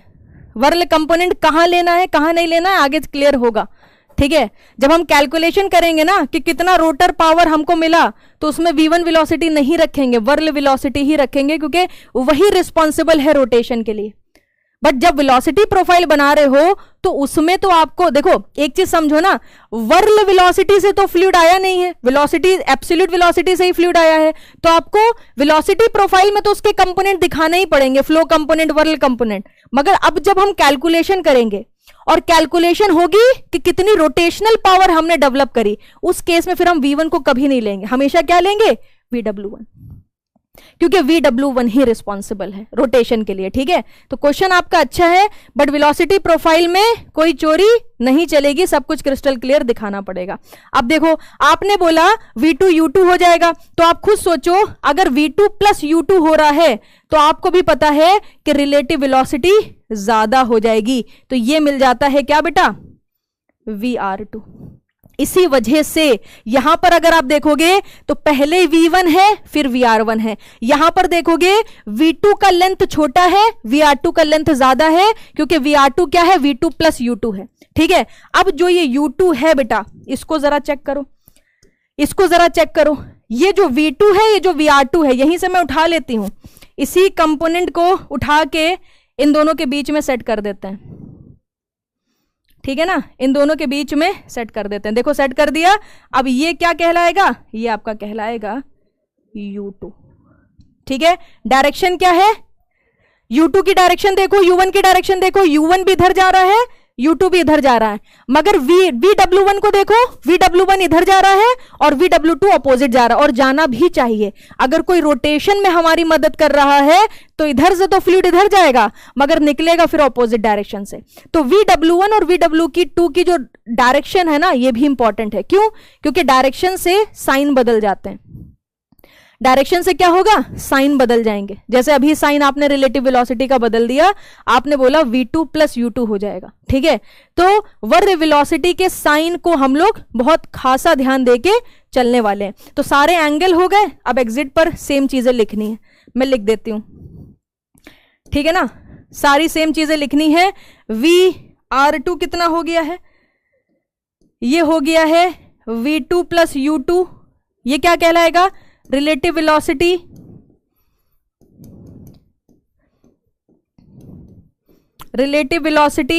Of fluid at exit. ठीक है, एट एग्जिट। ठीक है, तो vr1 vr2 हो गया, अल्फा1 अल्फा2 हो गया, बीटा1 बीटा2 हो गया, v1 v2 हो गया, u1 u2 हो गया। क्या कोई ऐसा टर्म है जो बच गया हो? नहीं, कोई भी टर्म नहीं बचा है, सारे टर्म हमारे कंप्लीट हो चुके हैं। ठीक है, vr2 को फिर से रिपीट कर देते हैं। देखो v2 अब इधर जा रहा है, तो इसका अगर आप वर्ल कंपोनेंट देखोगे, कंपोनेंट पहले मैंने करे vf1 vf2 vw2, तो ये इधर जा रहा है, u2 उधर जा रहा है, दोनों अपोजिट डायरेक्शन है ना। तो अगर रिलेटिव देखोगे, मतलब जेट वेलोसिटी और ब्लेड वेलोसिटी के बीच का रिलेटिव देखोगे, तो अब वो रिलेटिव बढ़ जाएगा, क्योंकि ब्लेड ऑपोजिट जा रहा है, जेट ऑपोजिट जा रहा है। तो v2 plus u2 relative velocity हो जाएगी, मतलब बढ़ गई। तो यहां पर देखो, इसका हमने लाइन भी बड़ी बनाई है, क्योंकि ये लाइन मैग्नीट्यूड दिखा रही है और एरो डायरेक्शन दिखा रहे हैं। इसी को ही हम लोग क्या बोलते हैं? Velocity profile. ठीक है, सब बताऊंगी कैसे क्वेश्चन आते हैं, कहां से क्वेश्चन आते हैं, सब बताऊंगी, टेंशन मत लो, पढ़ाने दो बस इत्मीनान से। ठीक है, ये बताओ कि क्या इस वेलोसिटी प्रोफाइल में किसी को कोई दिक्कत, परेशानी, समस्या?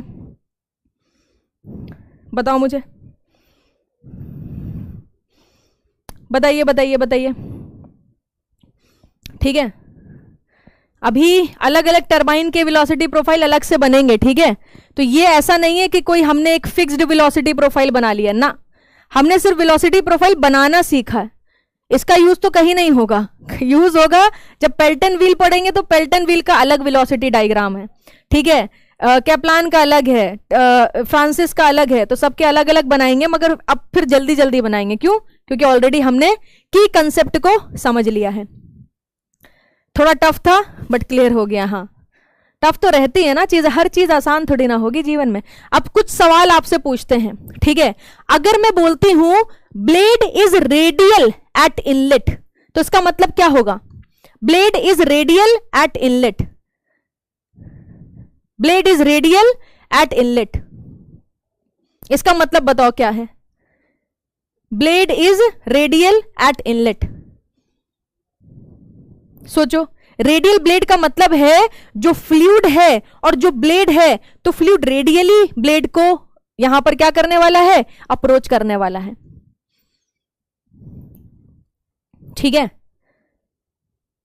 अगर मैं बोल रही हूं कि ब्लेड रेडियल है, तो हमेशा ध्यान रखना ये जो बीटा 1 वाली लाइन है, ठीक है ना, अगर मैं बोल रही हूं कि ब्लेड रेडियल है, तो इसका मतलब क्या है? ये जो बीटा 1 वाली लाइन है ना, अब फ्लूइड ब्लेड को एंगल पर अप्रोच नहीं करेगा, सीधा परपेंडिकुलरली अप्रोच करेगा। मतलब क्या है? मतलब क्या है? ये बीटा 1 यहां शिफ्ट हो जाएगा, ये जो पीली वाली लाइन दिख रही है ये वर्टिकल हो जाएगी, और बीटा 1 कितना हो जाएगा? 90 डिग्री। याद रखियो, लिख रही हूं ये भी, ठीक है।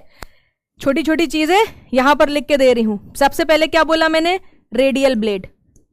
रेडियल ब्लेड का क्या मतलब है? वो पीली वाली लाइन जो है वर्टिकल हो जाएगी, वर्टिकल हो जाएगी तो बीटा 1 90 डिग्री हो जाएगा। मैं ब्लेड की बात कर रही थी, इसी वजह से ब्लेड के एंगल को डिस्टर्ब करा, ठीक है ना, इसी वजह से ब्लेड के एंगल को डिस्टर्ब करा। अब रेडियल ब्लेड का मतलब क्या था? कि हमारा ब्लेड तो ये है, मगर जो फ्लूइड है वो ऐसे एंट्री करेगा, इस रिलेटिव वेलोसिटी से एंट्री करेगा, तो यहां पर देखो कितना एंगल बनेगा? 90 डिग्री बनेगा, ठीक है। ये मतलब होता है रेडियल ब्लेड का। अगर मैं बोल रही हूं डिस्चार्ज रेडियल है, अब चलो दिमाग लगाओ, मैंने बोला कि डिस्चार्ज रेडियल है, रेडियल डिस्चार्ज है, मतलब क्या है? फ्लूइड जो है वो रेडियली बाहर आ रहा है। बताओ क्या चेंज होगा यहां पर? अल्फा बीटा में क्या चेंज होगा? और चेंज होगा तो क्या बन जाएगा? Radial discharge. अब यहां पर ब्लेड की बात नहीं हो रही है चचा, यहां पर बात हो रही है फ्लूइड एग्जिट की, कि फ्लूइड जो ब्लेड से बाहर आ रहा है वो किस एंगल पर आ रहा है? रेडियली बाहर आ रहा है। किस एंगल पर आ रहा है? 90 डिग्री। अब बताओ अल्फा 1, अल्फा 2 और बीटा 2 में किसको 90 डिग्री करेंगे?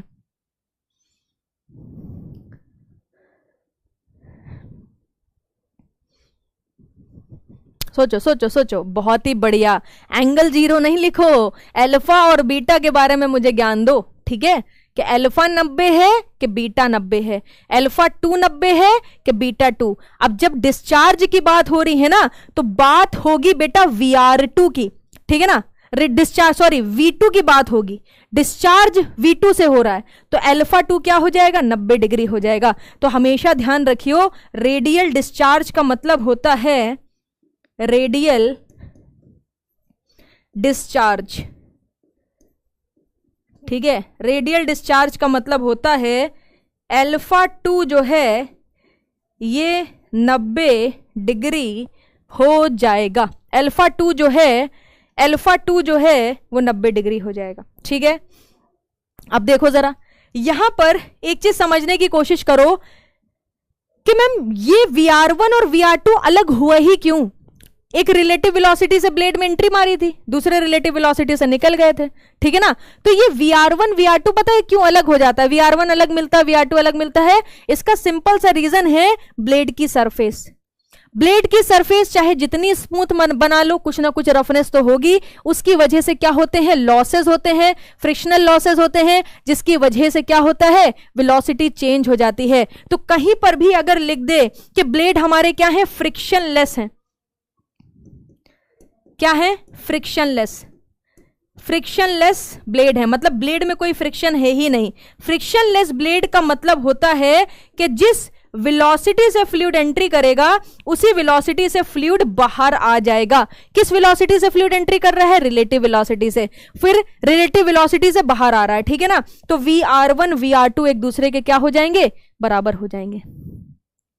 ठीक है, नोजल को ऊपर ही रखेंगे, हाँ कह सकते हैं नोजल को ऊपर ही। नोजल का एंगल तो चेंज करना ही पड़ेगा अगर आपको ब्लेड को रेडियल करना है इनलेट पर। ठीक है, चलो बहुत ही बढ़िया, ठीक है सही है, VR1 VR2। ठीक है, अदरवाइज आप मुझे बता सकते हो, अगर फ्रिक्शनलेस ब्लेड नहीं होगा तो आप मुझे बता सकते हो VR1 बड़ा होगा या फिर VR2 बड़ा होगा, कौन बड़ा होगा?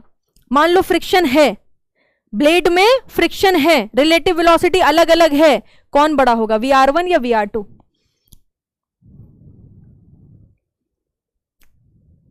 चलो डिस्कस करेंगे इसको। ठीक है, इसको डिस्कस करेंगे आगे, जब पेल्टन शुरू करेंगे तब डिस्कस कर लेंगे। ठीक है, चलो तो ये वेलोसिटी ट्रायंगल का पूरा खेला बेटा खत्म हो चुका है। हमने अच्छे से वेलोसिटी ट्रायंगल को पूरा का पूरा समझ लिया है। जितने भी नोटेशन थे सारे के सारे नोटेशन हमारे अब यहां पर क्लियर हो चुके हैं। ठीक है, अब हम बेटा आगे बढ़ते हैं, अब डिस्कस करते हैं परफॉर्मेंस पैरामीटर। ठीक है, डिस्कस करेंगे रिलेटिव वेलोसिटी, टेंशन नहीं लेना। परफॉर्मेंस पैरामीटर, अब देखो यहां से अब एक दूसरी पिक्चर क्लियर होने जा रही है। ठीक है, परफॉर्मेंस पैरामीटर से, परफॉर्मेंस पैरामीटर, ध्यान से सुनियो, पैरामीटर। ठीक है, परफॉर्मेंस पैरामीटर में बेटा सबसे पहले अपन लोग डिस्कस करने जा रहे हैं पावर्स को। कितनी तरह की पावर्स हमारे पास ऑलरेडी एग्जिस्ट कर रही हैं। ठीक है ना, ठीक है, β1 के बराबर हो जाएगा रेडियल कंडीशन में, नहीं α1 β1 के बराबर नहीं हो जाएगा, अलग अलग रहेंगे। ठीक है, रेडियल कंडीशन में α1 β1 हमेशा ही अलग ही रहने वाले हैं। ठीक है, अभी इधर ध्यान से सुनो, ये पूरा पावर प्लांट है। ठीक है, हम पावर डिस्कस करने जा रहे हैं। पहले मैं आपको पावर को फील करा देती हूं, फॉर्मूला तो बना ही लेंगे। ठीक है, पेन स्टॉक से फ्लूइड लेके हम टरबाइन के इनलेट पर पहुंच गए, तो सबसे पहला जो डिस्कशन है वो यहां पर शुरू होने जा रहा है। यहां पर क्या मैं बोल सकती हूं, हमारे पास फ्लूइड की पावर है।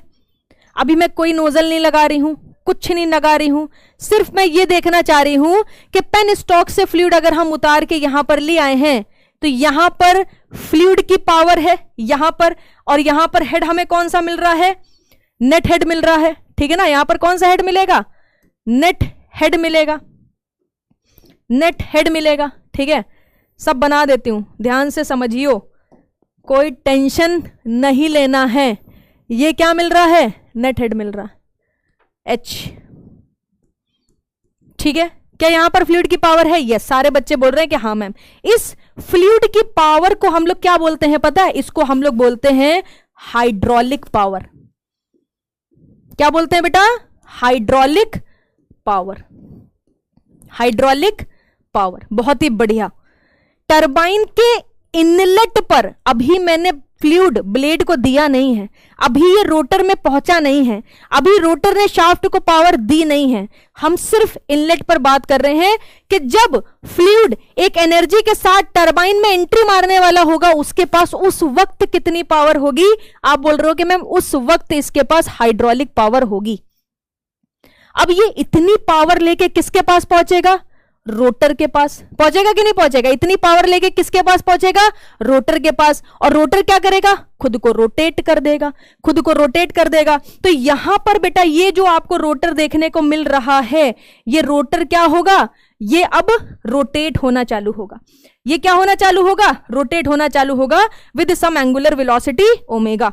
तो यहां पर एक पावर मिलेगी जो कहलाएगी रोटर पावर। रोटर पावर आई बात समझ में, क्या कहलाएगी, रोटर पावर। ठीक है, हाँ, इसको हाइड्रोलिक पावर को हम वाटर पावर भी बोल देंगे, कोई टेंशन नहीं है। ठीक है, हाइड्रोलिक पावर थोड़ा स्टैंडर्ड टर्म है तो हमने यहां पर ले लिया।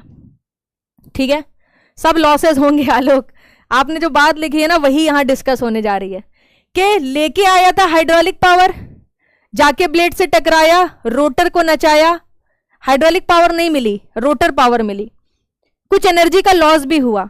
ठीक है ना, अब क्या होगा, ये रोटर पावर किसको मिलेगी, जो यहां पर शाफ्ट कनेक्टेड है बेटा, देखो दिखाती हूं, ये शाफ्ट कनेक्टेड है ना, और यही कनेक्टेड शाफ्ट फिर किससे कनेक्टेड है, आगे जाके जनरेटर से कनेक्टेड है।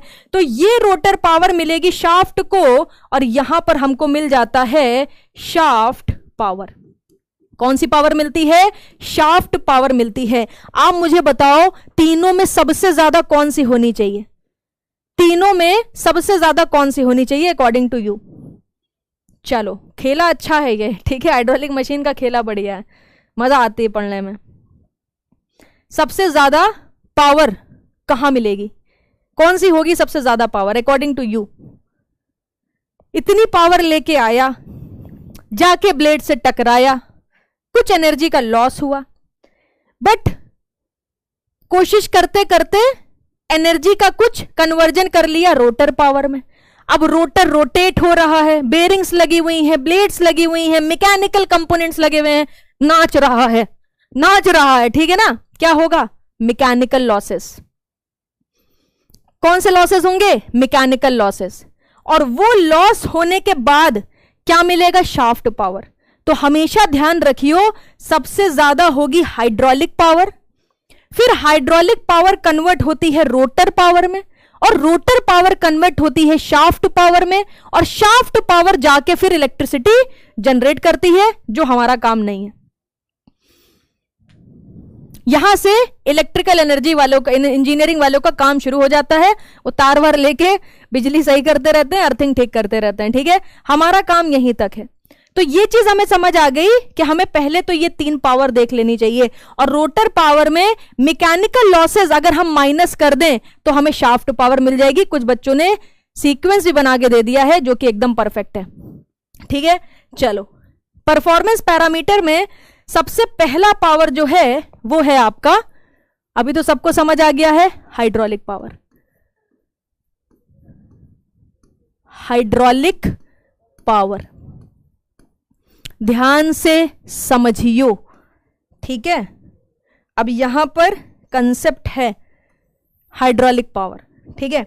हाइड्रोलिक पावर क्या होगी, इनलेट पर अगर आप देखोगे बेटा तो पावर का फॉर्मूला होगा rho g Q into net head.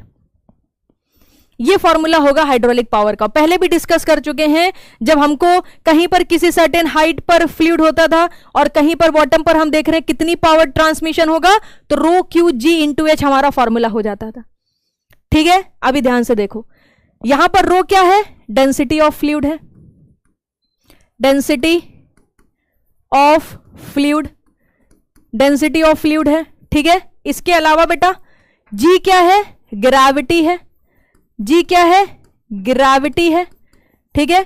Q क्या है, डिस्चार्ज, कितना डिस्चार्ज है हमारे पास, ठीक है। एच क्या है, एच हमारा कहलाएगा नेट हेड। ग्रॉस तो ले नहीं सकते क्योंकि ग्रॉस तो रिजर्वायर के पास था। हम पेनस्टॉक देख रहे हैं कि कितना पेनस्टॉक एनर्जी लेके हमारे पास आया है, तो वो क्या कहलाएगा, ग्रॉस हेड। हाँ, इसको काइंड ऑफ पोटेंशियल एनर्जी भी बोल सकते हैं, क्योंकि रो क्यू क्या होता है, रो क्यू बेटा एम ही होता है, ठीक है ना। इसको अगर आप दूसरे फॉर्म में लिखना चाहो ना, जैसे बच्चे ने बोल दिया है तो मैं इसको लिख भी देती हूं, पावर यहां पर हो जाएगी m इंटू जी इंटू एच, ठीक है। डॉट क्यों ले रहे हैं, क्योंकि फ्लूइड फ्लो कर रहा है, तो टोटल मास की जगह मास फ्लो रेट की बात होगी। अब इसी m डॉट को हमने किस में चेंज कर दिया था, rho into Q, fluid kinematics continuity equation, वहां पर ये फॉर्मूला हमने बनाया था मास फ्लो रेट का, ठीक है। अरे भाई चले जाओ, क्या तकलीफ है, ये रहा, आ गया पावर, हाइड्रोलिक पावर आ गया, हाइड्रोलिक पावर का फॉर्मूला आ गया, ठीक है। अब आगे चलते हैं, क्या निकालना है, रोटर पावर। देखो जरा ध्यान से, रोटर पावर, सारी पावर आपकी आंखों के सामने निकलेंगी और मजा आ जाएगी आपको। रोटर पावर, ठीक है।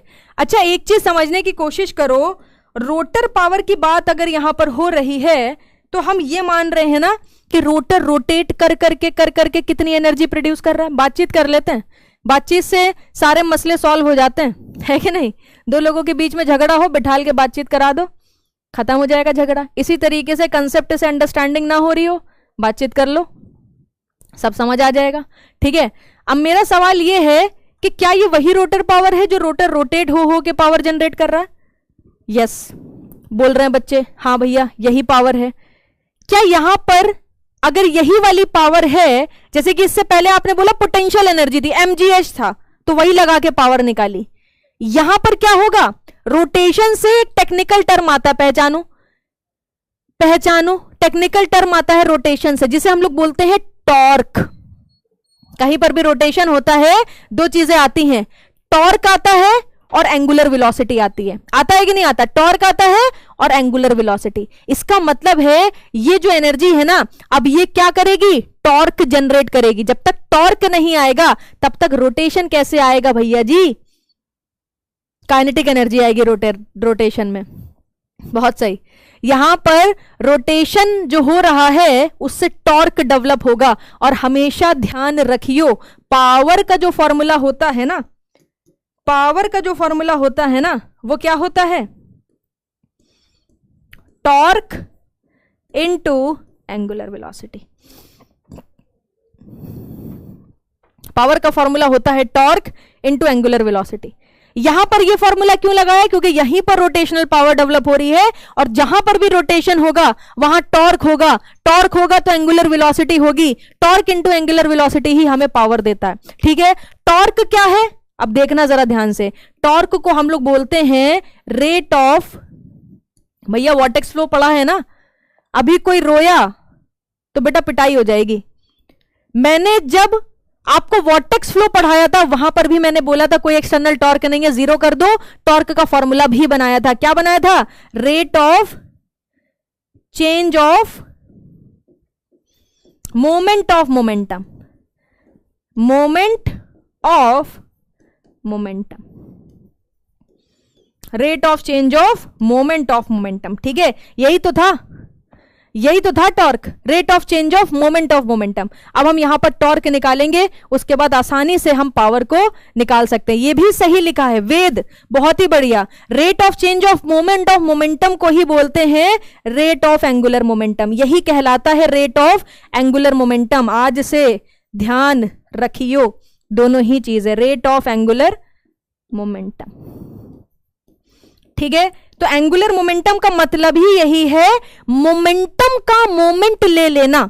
मोमेंटम क्या होता है? मास इनटू वेलोसिटी, उसका मोमेंट ले लेना, मतलब उसमें रेडियल डिस्टेंस का मल्टीप्लाई करा देना।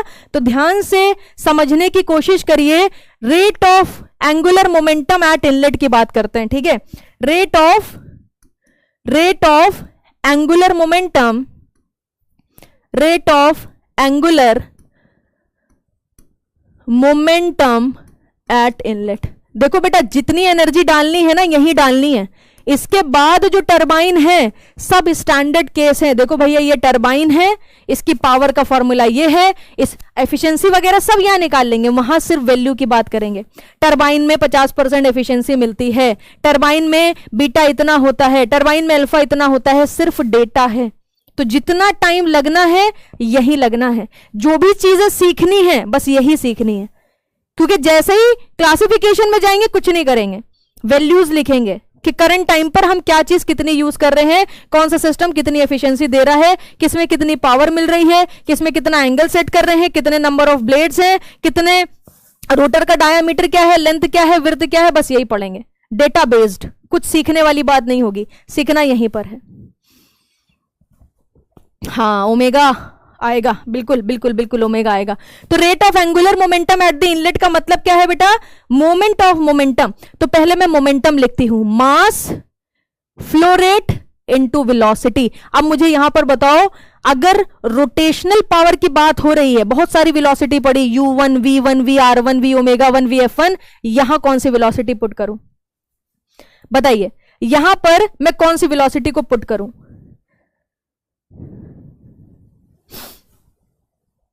अब सोच के बताओ आप, रोटेशन के लिए कौन सी वेलोसिटी जिम्मेदार है, रोटेशन के लिए कौन सी वेलोसिटी रिस्पॉन्सिबल है, ये आपको बताना है।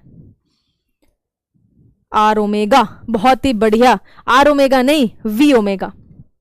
ठीक है ना। रोटेशन के लिए तो वर्ल इंपॉर्टेंट है ना, मैंने आपको बोला था whirl velocity is responsible for rotation. अगर हम रोटेशनल पावर निकाल रहे हैं तो वेलोसिटी हम वर्ल डालेंगे, तो मास इनटू वेलोसिटी हो गई मोमेंटम।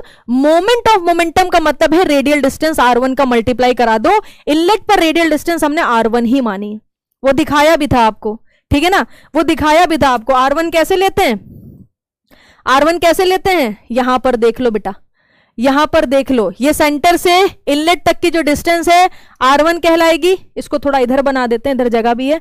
सेंटर से इनलेट तक की डिस्टेंस r1 कहलाएगी, सेंटर से एग्जिट तक की डिस्टेंस r2 कहलाएगी। याद रखियो ये r1 और r2 की बात चल रही है। ये सेम भी हो सकते हैं, अलग भी हो सकते हैं, बाद में बात करेंगे इनके बारे में, ठीक है। तो ये आ गया। अब देखो जरा, अगर मैं बात करूं रेट ऑफ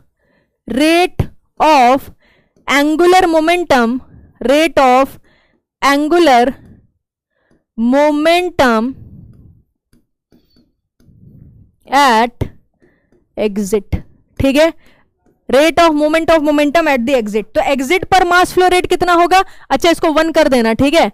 ये हो जाएगा मास फ्लो रेट VW2 और साथ में रेडियल डिस्टेंस आ जाएगी R2। टॉर्क क्या है, रेट ऑफ चेंज ना, रेट ऑफ चेंज का मतलब क्या है बेटा, m dot v ω1 R1 minus m dot v ω2 R2, ठीक है। पावर कितना है, ये है T इंटू ओमेगा, तो पावर कितनी आ जाएगी, यहां से मास फ्लो रेट बाहर ले लो, सो m डॉट ओमेगा ये हो जाएगा v ω1 R1 minus v ω2 R2। अब ध्यान से देखो, ओमेगा अंदर भेज देते हैं, मास फ्लो रेट की जगह रो इंटू क्यू लिख देते हैं। तो देखो v ω1 R1 कितना होगा, v ω1 R1 कितना होगा, सॉरी R1 ओमेगा कितना होगा। ध्यान से देखो, ये जो फॉर्मूला लिखा है ना, इसके साथ एक फॉर्मूला और चिपका लेना जो सिखाया था। क्या सिखाया था बेटा, क्या सिखाया था कि ये ओमेगा है पाई डी, U1 जो है ये R1 ओमेगा के बराबर है और ओमेगा ही है pi D N by 60, 2 pi N by 60, और U2 क्या है R2 इंटू ओमेगा, और ओमेगा का फॉर्मूला यहां पर सेट कर देते हैं, ठीक है। ओमेगा था 2 पाई n बाय 60, तो R ओमेगा से ही U1 U2 का formula pi D N by 60 बनाया गया था, ठीक है ना। तो ये U1 कहलाएगा, ये U1 कहलाएगा। देखो बेटा ये क्या कहलाएगा, U1 VW1 ओमेगा R1 बन जाएगा U1 minus VW2 omega R2 बन जाएगा U2, और ये हमारा क्या आ गया, फॉर्मूला आ गया।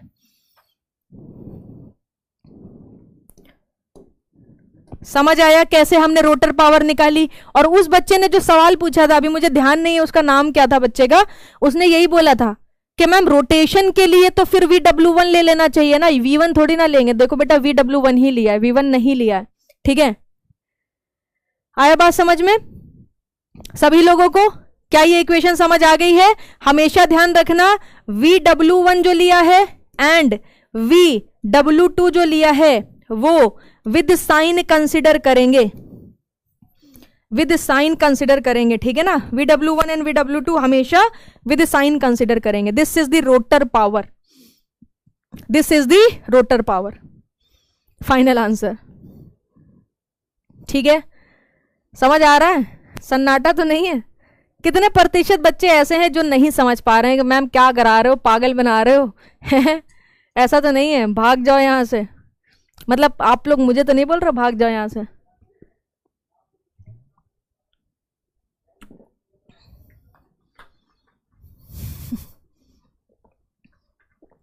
देखो मैं टफ नहीं पढ़ाती हूं, बट मेरे सब सब्जेक्ट ही टफ है, मैं क्या करूं बताओ।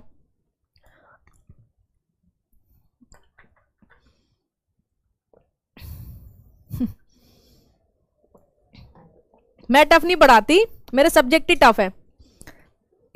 कंपनी ने छाट छाट के मुझे सब्जेक्ट दे दिए हैं, ठीक है। पीडब्ल्यू ने कहा एफएम है तुम पढ़ा दो, ठीक है, पावर प्लांट तुम पढ़ा दो, फिर उन्होंने बोला हाइड्रोलिक मशीन उसमें तो वेलोसिटी ट्रायंगल है तुम पढ़ा दो, ठीक है। तो मुझे जो है ना चुना गया है साजिश के साथ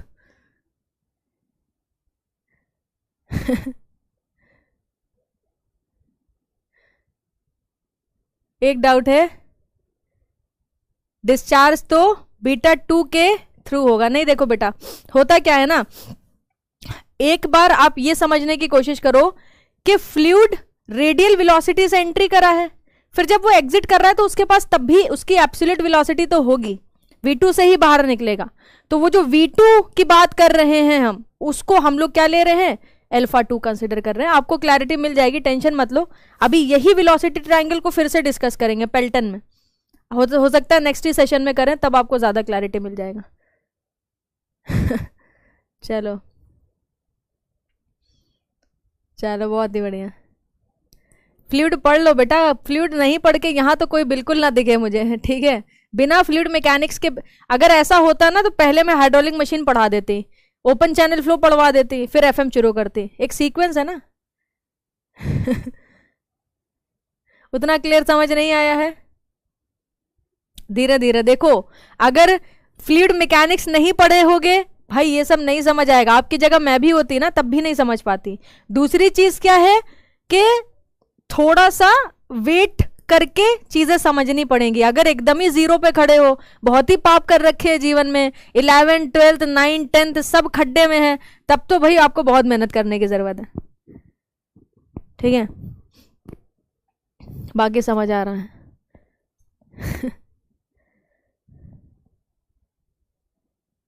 चलो बहुत ही बढ़िया, आगे चलते हैं। एक लास्ट पावर बची है और उस पावर में कोई दम भी नहीं बचा है, ठीक है। वो क्या है बेटा, शाफ्ट पावर है। शाफ्ट पावर, वैसे मेरी कोशिश पूरी चल रही है कि मैं इजी कर दूं, बट इजी का मतलब ये नहीं है ना कि मैं A to Z पढ़ा के चली जाऊंगी। पढ़ाना तो मुझे तब भी HME है। शाफ्ट पावर, ठीक है। शाफ्ट पावर बेटा क्या होती है, rotor power minus mechanical losses. ये मैकेनिकल लॉसेस आपको जनरली क्वेश्चन में ही दे देता है, कितना मैकेनिकल लॉस हुआ है, ठीक है। तो ये डायरेक्ट याद रख सकते हो, ये बेटा आप डायरेक्ट याद रख सकते हो, ठीक है। अभी ध्यान से समझियो, ये जो पावर निकाली है ये कौन सी पावर है, इसी को ही हम बोल रहे हैं रोटर पावर, ठीक है। और ये जो पावर निकाली है ये कौन सी पावर है, इसी को ही हम बोल रहे हैं हाइड्रोलिक पावर। और एक चीज अपन लोगों ने और समझ ली है कि सबसे ज्यादा कौन सी पावर होगी, सबसे ज्यादा होगी हाइड्रोलिक पावर। उसके बाद कौन सी पावर होगी, रोटर पावर। उसके बाद कौन सी पावर होगी, शाफ्ट पावर। अब इतने सारे पावर आए हैं, ठीक है। टरबाइन रोटेट होना बंद हो गया, धीरे धीरे समझ आ रहा है, ठीक है। फ्लूइड नहीं पढ़े हैं बट 75% समझ आ रहा है, चलो ये अच्छी बात है, मगर पढ़ लो भाई, पढ़ लो, ठीक है, ठीक है। रेट ऑफ एंगुलर मोमेंटम में ब्लेड वेलोसिटी क्यों नहीं लिए, देखो अब जागे हैं, ये बता चुके हैं। रोटेशन के लिए सिर्फ वर्ल वेलोसिटी रिस्पॉन्सिबल है, ना ही ब्लेड वेलोसिटी ना ही रिलेटिव। ये जो VW1 आया था ना, that is responsible for the whirl. यहां पर देखो ना, यही आई है, यही इसको रोटेट कराने में मदद करेगी। पूरी कहानी खत्म हो गई और ये पूछ रहे हैं कि कहानी का जो कैरेक्टर है, मेन हीरो, वो कौन है, ठीक है। 1.5 घंटे कहानी खत्म हो गई, ये अब हीरो के बारे में पूछ रहे हैं। चलो आगे चलें। अब बात करते हैं, जैसे इस तरह से पावर आई है ना, इसी तरीके से बेटा एफिशिएंसीज आती हैं, ठीक है ना। तो अब हम बात करने जा रहे हैं एफिशिएंसीज की, ध्यान से सुनो।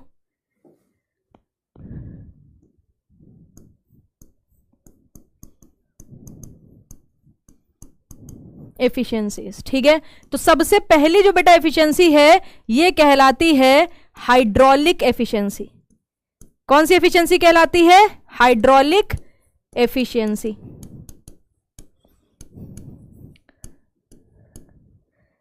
मुझे एक चीज ये लग रही है, जब इतना एफर्ट डालने पर आपको 60%, 70%, 75% समझ आ रहा है, तो बाकी सब्जेक्ट में तुम लोगों का क्या हाल होगा। बाकी सब्जेक्ट में तुम लोगों का क्या हाल होगा। तुम लोगों को कुछ समझ आ रहा है कि सब ऐसे ही बस चल रहा है, मान लिया है कि मैम आ रहा है, पर आ कुछ नहीं रहा है। हम तो एफएम पढ़ भी लिए हैं, फिर भी 10% समझ आ रहा है। कुछ नहीं हो सकता सूरज जी आपका फिर, ठीक है। पाप कैसे धोएं? पढ़ पढ़ के धो, पुरानी सारी चीजें पढ़ो, मैथ्स पढ़ो। ये इतनी आसान चीजें पढ़ा रहे हैं, सब इंट्रोडक्टरी पार्ट चल रहा है, अभी कुछ ऐसा शुरू नहीं करा, कोई क्वेश्चन नहीं कराया, कोई टरबाइन के बारे में नहीं बताया, सिर्फ बेसिक चीजें चला रहे हैं। टीचर्स को रुला रहे हैं सब। सौम्य बुरा, वो मैं समझ गई, वो मैं समझ गई, ठीक है। मुझे समझ आ गया बेटा, मैं बहुत कोशिश करती हूँ कि सब इजी हो जाए, ठीक है। अगर उसमें भी तुम्हारा 60% चल रहा है तो भाई सब टीचर हाथ जोड़ लिए। हाथ ही जोड़ सकते हैं भाई, क्या करें भाई, माफ कर दो है। आपको पढ़ाने आ गए भाई, यही गलती जीवन में हमने करी है, इसके अलावा तो सोच रहे हैं कोई पाप नहीं करा, बस यही पाप हुआ है हमसे। पढ़ो बेटा पढ़ो, बहुत जरूरी है, पढ़ोगे नहीं तो बहुत दिक्कत होगी। हाइड्रोलिक एफिशिएंसी को बेटा ईटा एच से रिप्रेजेंट करते हैं।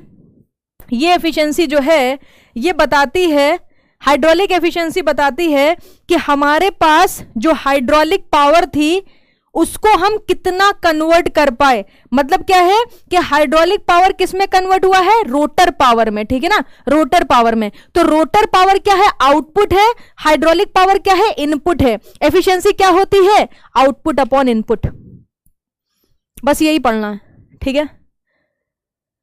सोम खुद से पढ़ना पड़ रहा है, ठीक है। सोम में रोज विकेट गिर रहे हैं, सही है सही है सही है। अब इधर आ जाओ, ठीक है, बेसिक कर लेते हैं, फिर उसके बाद बात करेंगे। टाइम खत्म हो रहा है, एफिशिएंसी क्लोज करेंगे इसी सेशन में। नेक्स्ट सेशन में फिर डिग्री ऑफ रिएक्शन शुरू करेंगे। ये इनपुट है, ये आउटपुट है। एफिशिएंसी क्या है? आउटपुट अपॉन इनपुट, ठीक है। देखो ध्यान से, देखो ध्यान से, आउटपुट अपॉन इनपुट। तो हाइड्रोलिक एफिशिएंसी बात करती है कि with a given hydraulic power अगर हमने इनपुट दिया तो हमें कितनी रोटर पावर मिली, कितनी रोटर पावर मिली। This is known as the hydraulic efficiency, जिसको हम ऐसे शॉर्ट में भी लिख सकते हैं, rotor power by hydraulic power, ठीक है। फॉर्मूला सब आपके पास है ही, आप पुट कर सकते हो, पावर सारी ऊपर रखी हुई है, बस वैल्यू पुट करो, you will get the hydraulic efficiency very easily, ठीक है। ये आ गया। दूसरी एफिशिएंसी क्या होती है? दूसरी एफिशिएंसी आपकी कहलाती है, उसके बाद पूरा मैकेनिकल सिस्टम है ना, रोटर का रोटेट करना, शाफ्ट का रोटेट करना, तो यहीं से एक टर्म निकल के आता है मैकेनिकल एफिशिएंसी का, यहीं से एक टर्म निकल के आता है mechanical efficiency. Mechanical efficiency, mechanical efficiency, ठीक है। अब देखो जरा ध्यान से, जो मैकेनिकल एफिशिएंसी है ये क्या होगी? हमने क्या करा? हमने कौन सी पावर दी? हमारा इनपुट क्या है मैकेनिकल के टर्म में? मैकेनिकल के टर्म में इनपुट है रोटर पावर, और मिली कौन सी power? Shaft power. Shaft power output है और रोटर पावर इनपुट है। अगर मैं मैकेनिकल लॉसेस को 0 कर दूं तो कितनी मैकेनिकल एफिशिएंसी मिलेगी? बताइए बताइए। अगर मैं यहां पर मान लूं कि मैकेनिकल लॉसेस 0 हैं, तो जितना रोटर पावर होगा वो पूरा का पूरा आप शाफ्ट को दे दोगे, मतलब पूरा का पूरा रोटर पावर शाफ्ट पावर में कन्वर्ट हो जाएगा। आउटपुट शाफ्ट पावर है, इनपुट रोटर पावर है, अगर दोनों बराबर हो गए तो 100% एफिशिएंसी आपको यहां पर देखने को मिल जाएगी, ठीक है। बट ऐसा होता नहीं है, क्योंकि हम मैकेनिकल लॉसेस रिड्यूस कर सकते हैं, रिमूव नहीं कर सकते। अब पूरे हाइड्रो इलेक्ट्रिक पावर प्लांट की एक एफिशिएंसी होती है जिसे हम लोग बोलते हैं ओवरऑल एफिशिएंसी, ठीक है ना। इससे पहले तो हमने बात करी कि मैकेनिकल पार्ट्स में क्या एफिशिएंसी मिल रही है और कितनी हाइड्रोलिक पावर को हम रोटर पावर में कन्वर्ट कर पा रहे हैं। अगर मैं पूरे सिस्टम की बात करूं, पूरे हाइड्रो इलेक्ट्रिक पावर प्लांट की बात करूं कि कितनी एफिशिएंसी है, तो फाइनल आउटपुट क्या था? अगर मैं ओवरऑल एफिशिएंसी की बात करूं कि ओवरऑल हमें कितना एफिशिएंसी मिली, तो फाइनल आउटपुट क्या है?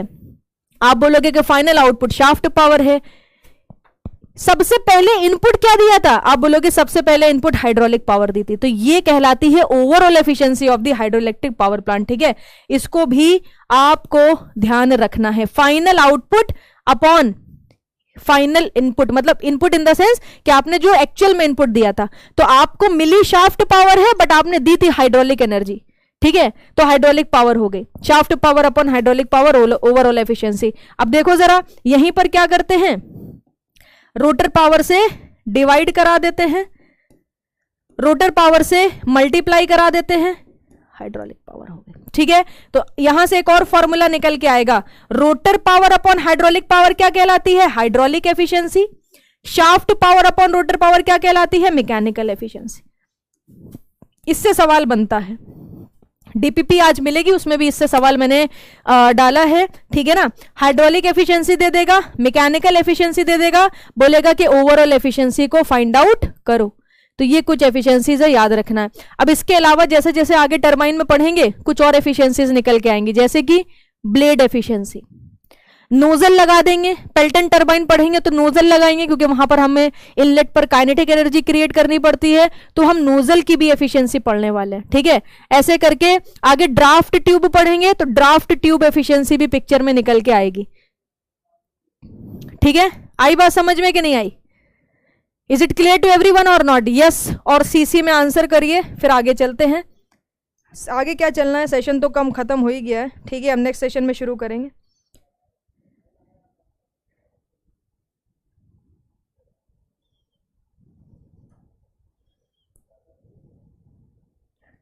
बताइए,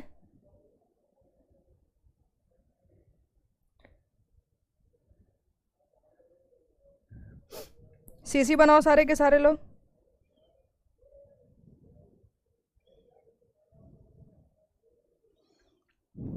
ठीक है, हाँ ब्रेक ही दे रहे हैं बेटा।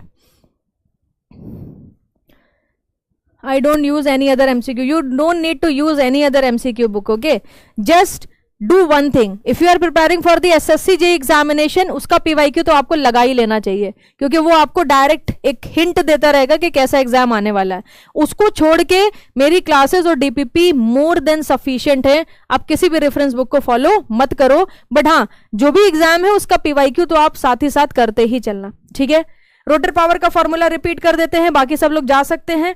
देखो रोटर पावर का मतलब क्या है, टॉर्क है और एंगुलर वेलोसिटी है। तो पावर का फॉर्मूला होता है torque into angular velocity. Torque क्या है, rate of change of moment of momentum, मतलब फाइनल मोमेंट ऑफ मोमेंटम क्या था, इनिशियल मोमेंट ऑफ मोमेंटम क्या था, ठीक है ना। या इनिशियल मोमेंट ऑफ मोमेंटम क्या था, फाइनल मोमेंट ऑफ मोमेंटम क्या था। मोमेंट ऑफ मोमेंटम क्या है, मोमेंटम है मास इनटू वेलोसिटी। बात रोटर की हो रही है, बात रोटेशन की हो रही है तो वर्ल वेलोसिटी रखेंगे। मास इनटू वेलोसिटी कहलाता है मोमेंटम। रेडियल डिस्टेंस का मल्टीप्लाई कराया तो मोमेंट ले लिया आपने मोमेंटम का। ऐसी फाइनल वाले एग्जिट पर देख लिया, दोनों का चेंज हमको टॉर्क दे देगा, इसमें ओमेगा का मल्टीप्लाई करा के पावर निकाल ली, तो यही पावर कहलाती है रोटर पावर, ठीक है। सेमेस्टर के लिए भी मोर देन सफिशिएंट होगा, बट आपको सेमेस्टर वाले क्वेश्चन लगाने पड़ेंगे, उसमें क्वेश्चन थोड़े अलग आते हैं और जेईई में क्वेश्चन थोड़े अलग आते हैं, ठीक है। ईएसी का नहीं, ईएसी में और भी बहुत सारी चीजें आती हैं, तो इंजीनियरिंग सर्विसेज एग्जामिनेशन के लिए दिस इज नॉट इनफ, आपको और पढ़ना पड़ेगा, ठीक है। इसके बाद अब क्लास बेटा आधे घंटे के बाद आपकी शुरू होगी, 3 बजे से लेकर 4:30 बजे तक एक और क्लास है जहां पर हम लोग डिग्री ऑफ रिएक्शन, इसी के साथ साथ हम लोग स्पेसिफिक स्पीड और पेल्टन टरबाइन के कंसेप्ट को क्लोज करेंगे, ठीक है। तो आज के सेशन में इतना ही रखते हैं। होपफुली सारी चीजें बढ़िया तरीके से आपको समझ आ गई होंगी। क्वेश्चन भी है कुछ मेरे पास, उसको भी कराऊंगी। गुड बाय, टेक केयर, मिलते हैं आपसे आधे घंटे के बाद।